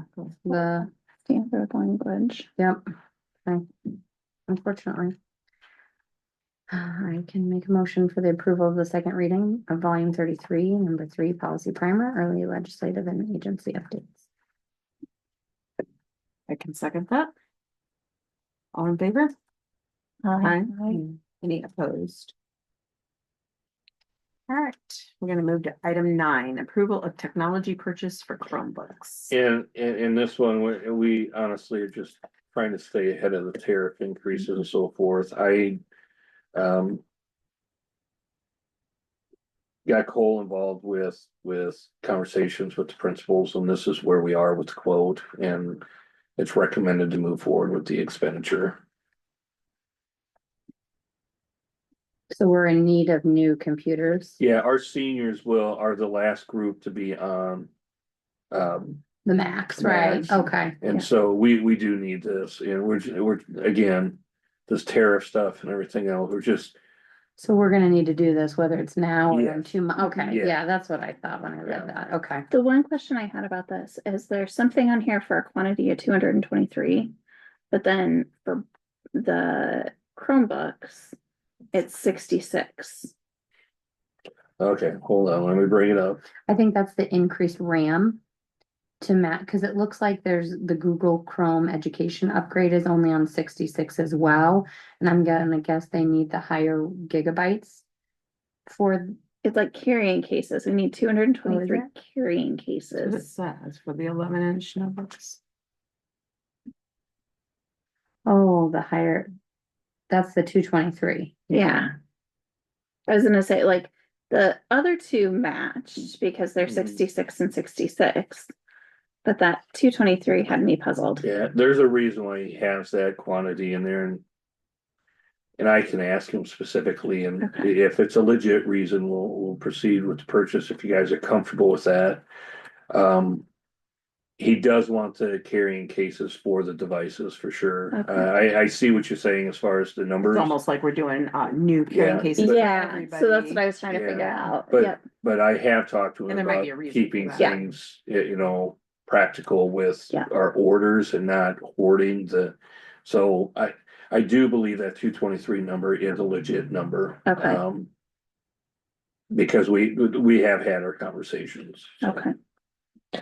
His email here, is that from this year? Yeah. Okay. Okay. Quote to purchase Chromebooks plus Google licenses, cases for the incoming freshmen, since the outgoing seniors still have their MacBooks. Beginning of 25-26, we will be fully one-on-one Chromebooks, 1st through 12th grade. There's an additional 15 Chromebooks as spares / replacements, as well as for new students joining the district for the middle, elementary, or high school. Or if a student completely ruins their Chromebook. Finally, I'm requesting to purchase cases for the incoming freshman Chromebooks, as well as getting cases on all of the Chromebooks at the middle school, 6th through 8th. So right now, maybe the middle school doesn't have cases. Maybe. Due to the amount of damage I dealt with at the middle school Okay. this year versus the high Okay. school, he believes the Okay. cases made a difference. Got it. Okay, So That makes currently, sense. it sounds like through that email, the middle school doesn't have the cases. Mhm. Yeah. That makes sense. okay, that makes sense. Yeah, cause I was gonna say the high school ones got those cases this year, Mhm. cause most of them carry them in their backpacks anyway. Most of them don't carry the school backpack, Mhm. so that would make sense. All right. Do we have a motion to approve the technology purchase of the Chromebooks? I can make that motion for the approval of purchase. And a second? Can second that. All right, all in favor? Aye. Any opposed? Okay. Now we can move to item 10, the approval of the first reading of the model policy personal electronic devices. And we don't have our specifics in it yet, but Mhm. this is the approach that I'm asking the school board to take, and this protects the district. The principals and I have touched base on this topic at an administrative meeting. We need to break some things down. What they wanted to do is just take all of their handbook language and put it into this policy. That's not gonna work for a policy, so we're gonna have to wordsmith some things down and reference the handbook and the policy and so forth. And with the end of the school year here, getting this done for this meeting was not practical, Right. right? We just received this sample from the DE, literally just like 2 weeks ago. And so what I'm asking is move forward with the first reading. You're aware of the policy. We're gonna add some things for the June meeting. And the reason why I'm asking this approach is so you have something ratified by July 1. All right. You can always make adjustments in July, but I'm trying to get this done so you're meeting the state law of July 1 by the time July 1 hits. You will have a policy ready to act on for a second, third, final reading at the June meeting. That will already match what we've discussed in previous, well, several months on cell phone usage. Questions or concerns for what I'm asking you to do with this policy?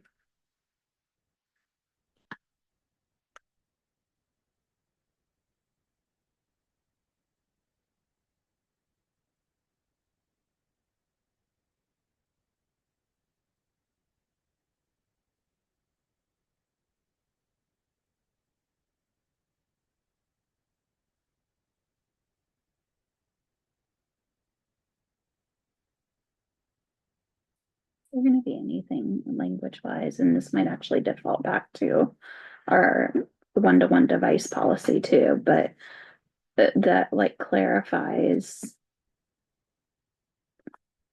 students' usage of their laptops during the school day and that kind of stuff.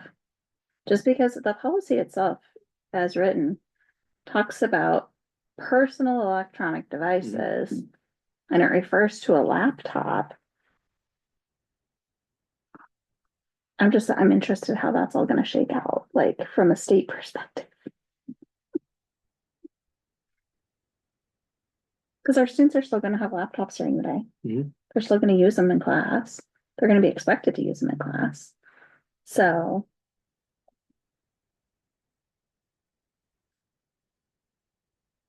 I don't know how to answer your question there without having conversations with the principals. Yeah. I'm curious. I'm really struggling with this particular. Law.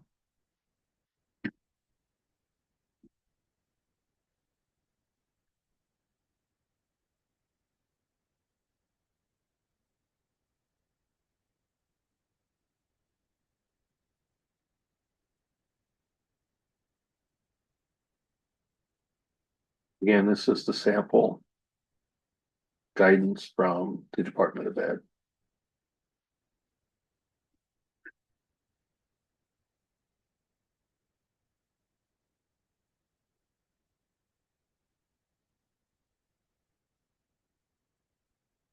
And it does further down, list technologies and devices that are allowed to be used.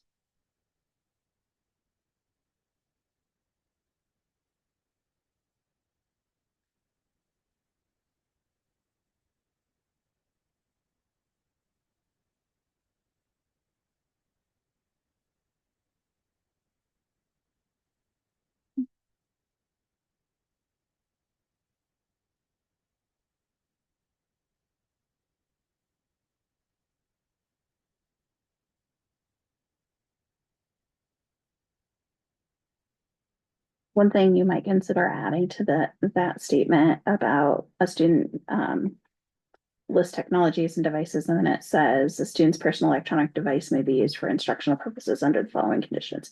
You may want to consider adding something in there regarding two-factor identification. That's already, you mean, for school-owned devices? Mhm. That's already a mandate here. Okay, but The what I'm saying, insurance, the insurance company mandates it. but what I'm saying is like that a student can use their personal device for if they have to like get a code off their phone. So they can log in. Oh, okay, to process the retrieval, Yes. okay, Oh. all right. Because that is my biggest problem with this whole law. Is the state intervened themselves into something that from a security, like cybersecurity purpose, they have no understanding of how systems work. And so that's where this is gonna be pain in the butt for many schools. Because so many schools have two-factor identification. So, I'm just gonna add what I added last month is. I think it's noble they're going in this direction, but I think. They're going at it the wrong way. They need Absolutely. to educate people. Yeah, you know, that I had a part of my orientation with new employees that I've never, till recent years, I've never had to. Coach new employees when it's appropriate, when it's not appropriate to have a cell phone out. mhm. And Andy, I know for a fact, you can't have yours out at the bank. So it's not, you know, and unfortunately, you know, that's part of our orientation now is teaching people how to be professional about it, so. Yeah, the Okay. problem is I can't be without mine at work. I can't get into anything. Even doors, I can't get into I have without to my have my phone. Face ID to get Yep. into my Iridium to. Yep. yeah. I can't, I have to have mine on me at all times. Because I cannot get I have, any systems. I have to use mine first thing in the morning for that reason. Yeah. I have to get my codes to get all my thing. And then we're not supposed to use our phone service. Yeah. Yep. So, but that's where I'm really struggling with this whole procedure. From the state's perspective, because there's a lack of understanding. The integration of technology and then. How this policy is going to cause a lot of issues when the school year starts at a lot of schools next year. Don't they play a game too, or they used to, right? Where they would do, yes. Yep. Where they would use their phones and stuff. Okay. So there's a lot of things like that, but, we've taken a position as a state that we are going to be punitive rather than teaching people how to properly use things. So very struggling with it. So we will mold this by. The current spirit of what we've already established within the district, if that makes sense. I think what we've done here has worked, and I think it's been good, Mhm. so.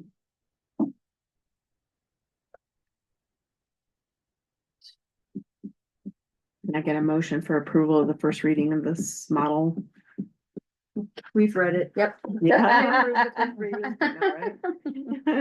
I acknowledge, but I do not agree. There you go. Alright. And can I get a second? I can second it. All right, all in favor? Hi. All right, we are on to any opposed? I didn't ask that question. We are on to board professional development. All right. Um, You had chapter 12, right? Yeah, I believe I had chapter 12. And I have 13. Just a couple things quickly that stuck out here. I liked on page 94 and the lower paragraph where it talked about board conversations and deliberations, more about like assurances made in terms of customer service, client satisfaction, and the product quality than in terms of number of widgets and sprockets being used in the assembly line or tools used in the rivet things. So again, it looks at us being good stewards of the community, of the people that we represent, and how we need to keep that in our mind, in things that we're doing and things that we're saying, and our interactions with them as well.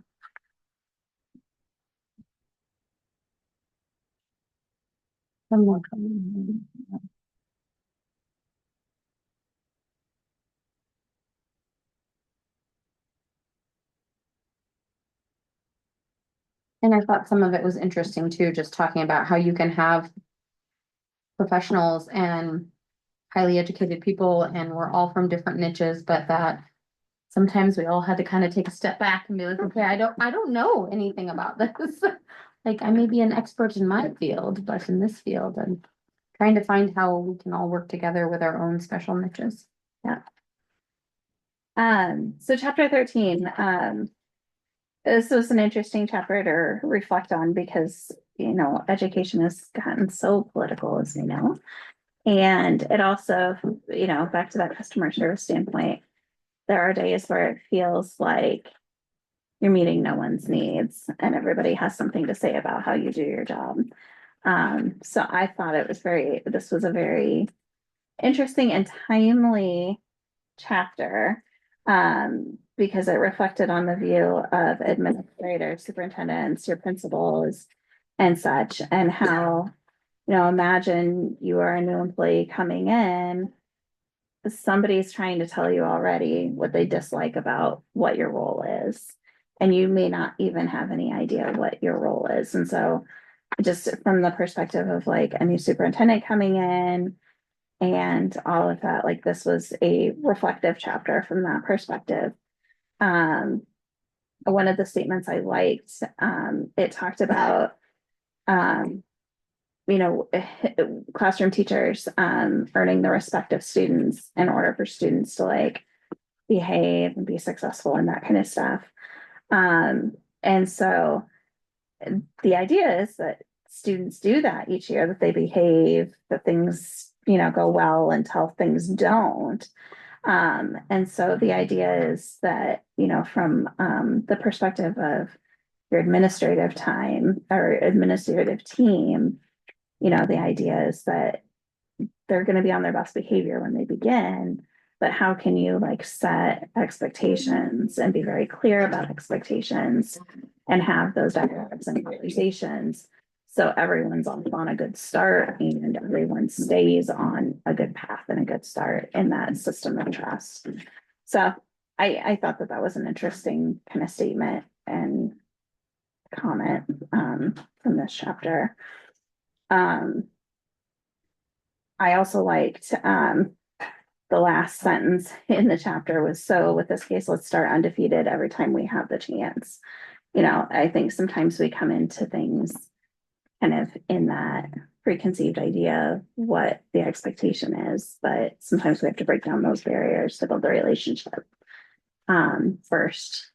And I think we learned that even going through the hiring process with Mark, there was a lot of people that were already building a case for us before we even had an opportunity to make a decision on anything. And it was, I think, a breath of fresh air for us once we did make a decision and hire him and see him in action this last year.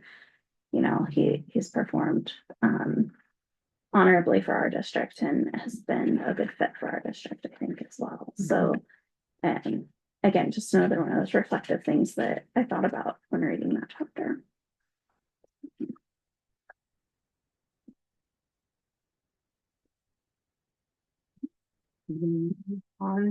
So then we usually do one of these Is that it? here. Yeah, that's it. This is the first time that I've been. We did We one. had Yeah. before that, yeah. Says our second book. Yeah, I think that first one was a little bit longer, so it took us more than a year to get through it. This one was a little bit shorter. Easy read. So, So you can pick the next book. yeah, I was gonna say, Andrea was always the one Of who course. picked it. Mhm. Can't wait till November. I might give you guys. I might give you guys a recommendation. if you haven't really given it. The Anxious Generation. Oh. Have you read it? I got it on my list. Yeah, so we did that as a book club at work. And it was very, very good discussion Can you repeat what about that was? the anxious generation. Yeah, we did that as a book study at work, with our, faculty this last semester. Very, very good conversations came out of that, actually actionable conversations, and that might be one too, if the super, or if the principals haven't read it, they might want to do it with us, we could actually do it and like as a group together. So, cause it was fun, like, it was the dean and I, and then our two chairs, and then all of our faculty, like, we did it together, and it was a good team building activity, but it was also like the different discussions we had as a group from different lenses was really good.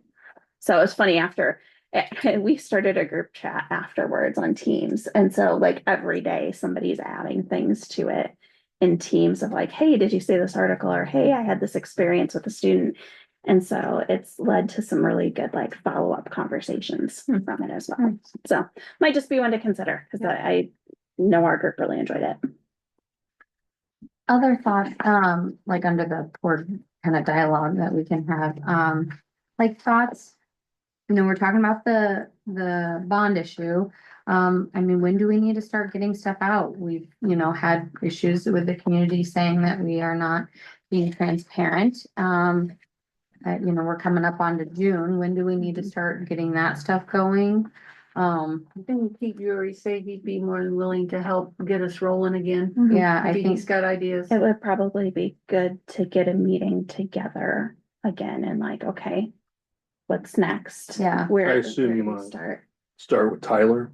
Probably. I can give him a phone call and plant a seed with him that you want to get moving with things. Yeah, I think we should. Yeah. You know, Especially now that we know we're safe with, there was some question of the new legislation with property tax and how that was going to potentially impact this.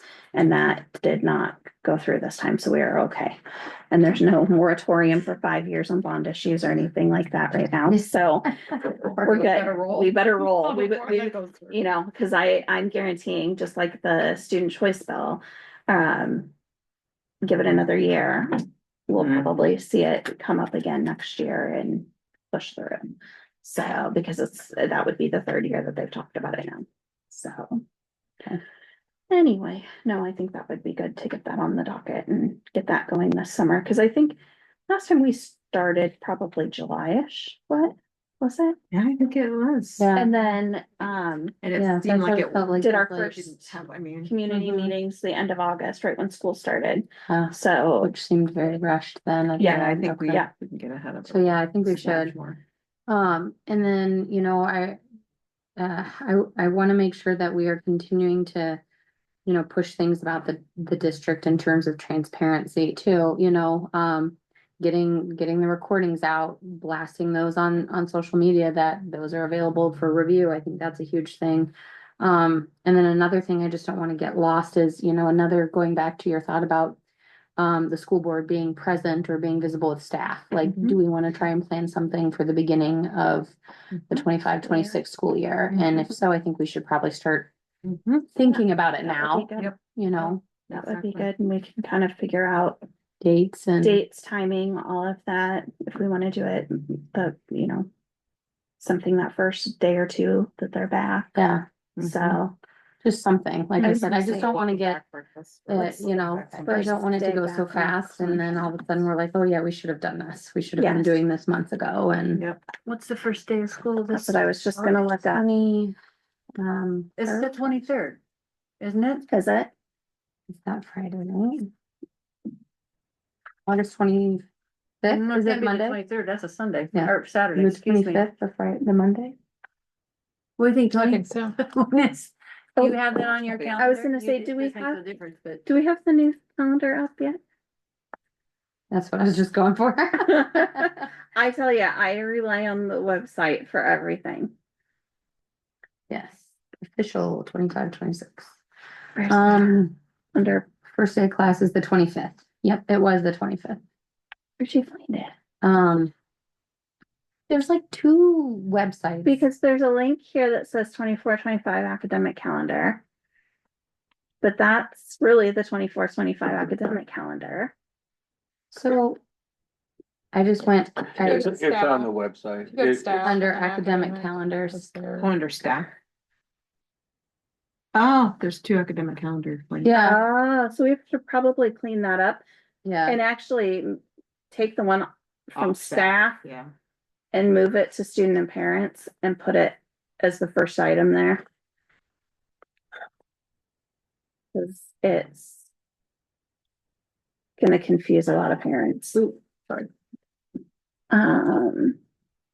Yeah, new start, staff orientation, professional development 19, 20, 21st. Professional development 22nd. Maybe, So we had talked about doing it during a professional development. Yeah, day. probably a Yeah. better idea than when the students start hitting the Mhm. streets. the 22nd, that would be the day where they're actually at their locations. And the other one would be the one that they'd be all together. Yeah. then, right? Yep, exactly. Oh. Oh, I wonder if we're gonna have a scrimmage, a football scrimmage on the 22nd. Cause if so, that conflicts with open house. Yeah, I was gonna say that would not be good because there's plenty of. Because elementary and middle school open houses are on the 22nd. And I guarantee there's probably a football scrimmage that night, cause there usually is. So.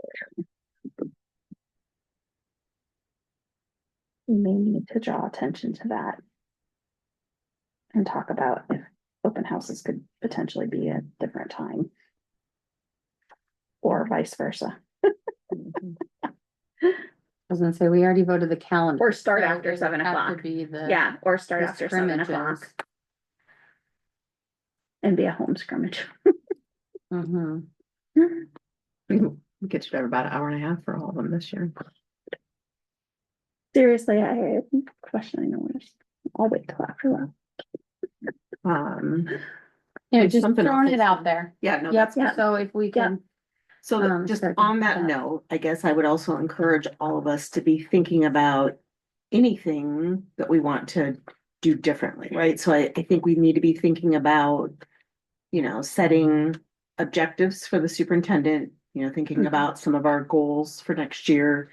As we really probably should use these summer months and maybe we have a working session, whatever, to have those discussions and start to kind of map some of that out a little bit so that, because it just doesn't seem like it's not easy to fall into the board meetings, and I think we Yeah. probably just need to have some conversations, but Agree. be thinking about some of the things that, we want to do, in the coming school year and keep notes of that. And so maybe we need to just come up with a time.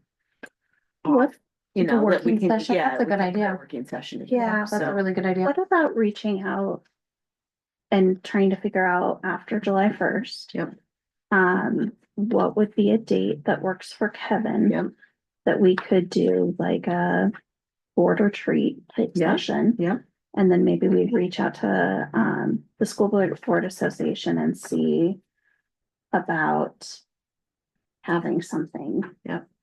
And having Tammy maybe come in, Tammy drop off. And facilitating. yeah, and then maybe we do that like his first week here, he's gonna be probably just trying to get himself settled and that kind of Mhm. stuff, and maybe do some fact finding. But figuring out like from our board meeting to that, like trying to figure something out Mhm, mhm. I think in that's that good. first probably 3 weeks. Yep. After he gets started, give him a few days to figure it out. His office, his comfort level, like get in, dive in a little bit, but then. And that maybe he may have to actually say, I wanna do that my first day. Yeah. Cause I wanna know what the priorities are. Mhm. So maybe reach out to him and see what his interests or Yep. thoughts are on that, but I would recommend that. That's a good way to get started, I think. Yep. If I can reach out to him. And then I am going to that, it's called Summit on Student Success. I think- Oh, that'll be Yeah, 'cause my, Leave it me.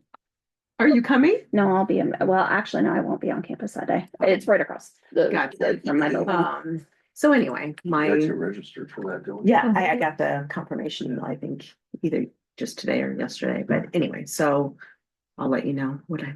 That's good. Cause is that the What's the name 11th? of it? Summit on Student Success, I think is what it's called. It's an Ankeny. So, Yeah, so yeah. Again. I'll- I'm at the state dean school that day at Iowa State. Oh, So okay. otherwise, yeah, I'd say let's meet for lunch. Yeah, exactly. So, anyway.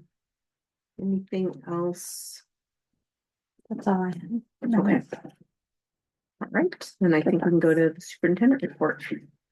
Happy School Board Appreciation Month. Board members put in countless volunteer hours and to serve on the board.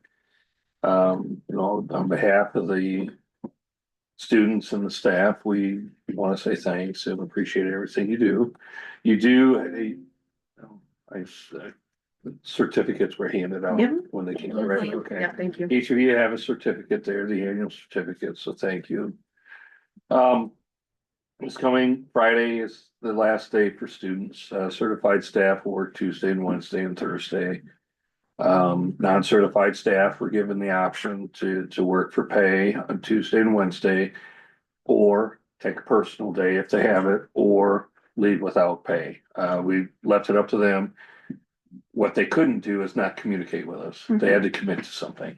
Okay. It's not on here. I wanted to, back in the consent agenda, I should have brought up with the donations that due to the Boyle advisory in Laurel that I wasn't quite sure the mother, with her place of work that donated 1,000 bottles of drinking water for our staff and students. And they will donate, the company that she works for will donate more as well. I'd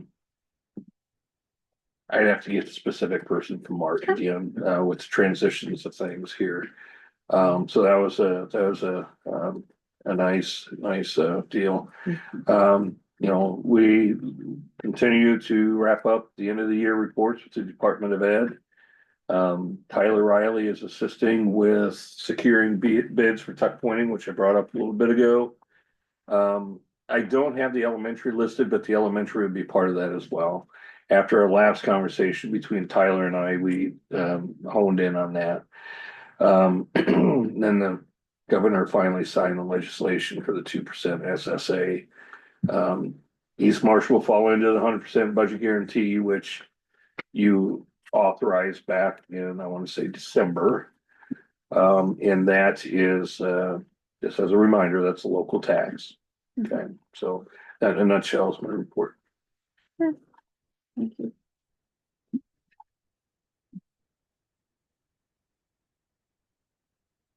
Next board meeting was the 16th, it looks like, June 16th. Okay. I can make a motion to adjourn. I can second that. All right, all in favor? Aye. Any opposed? Right, we are adjourned. That board meeting on my calendar. It's like we don't have it on the calendar.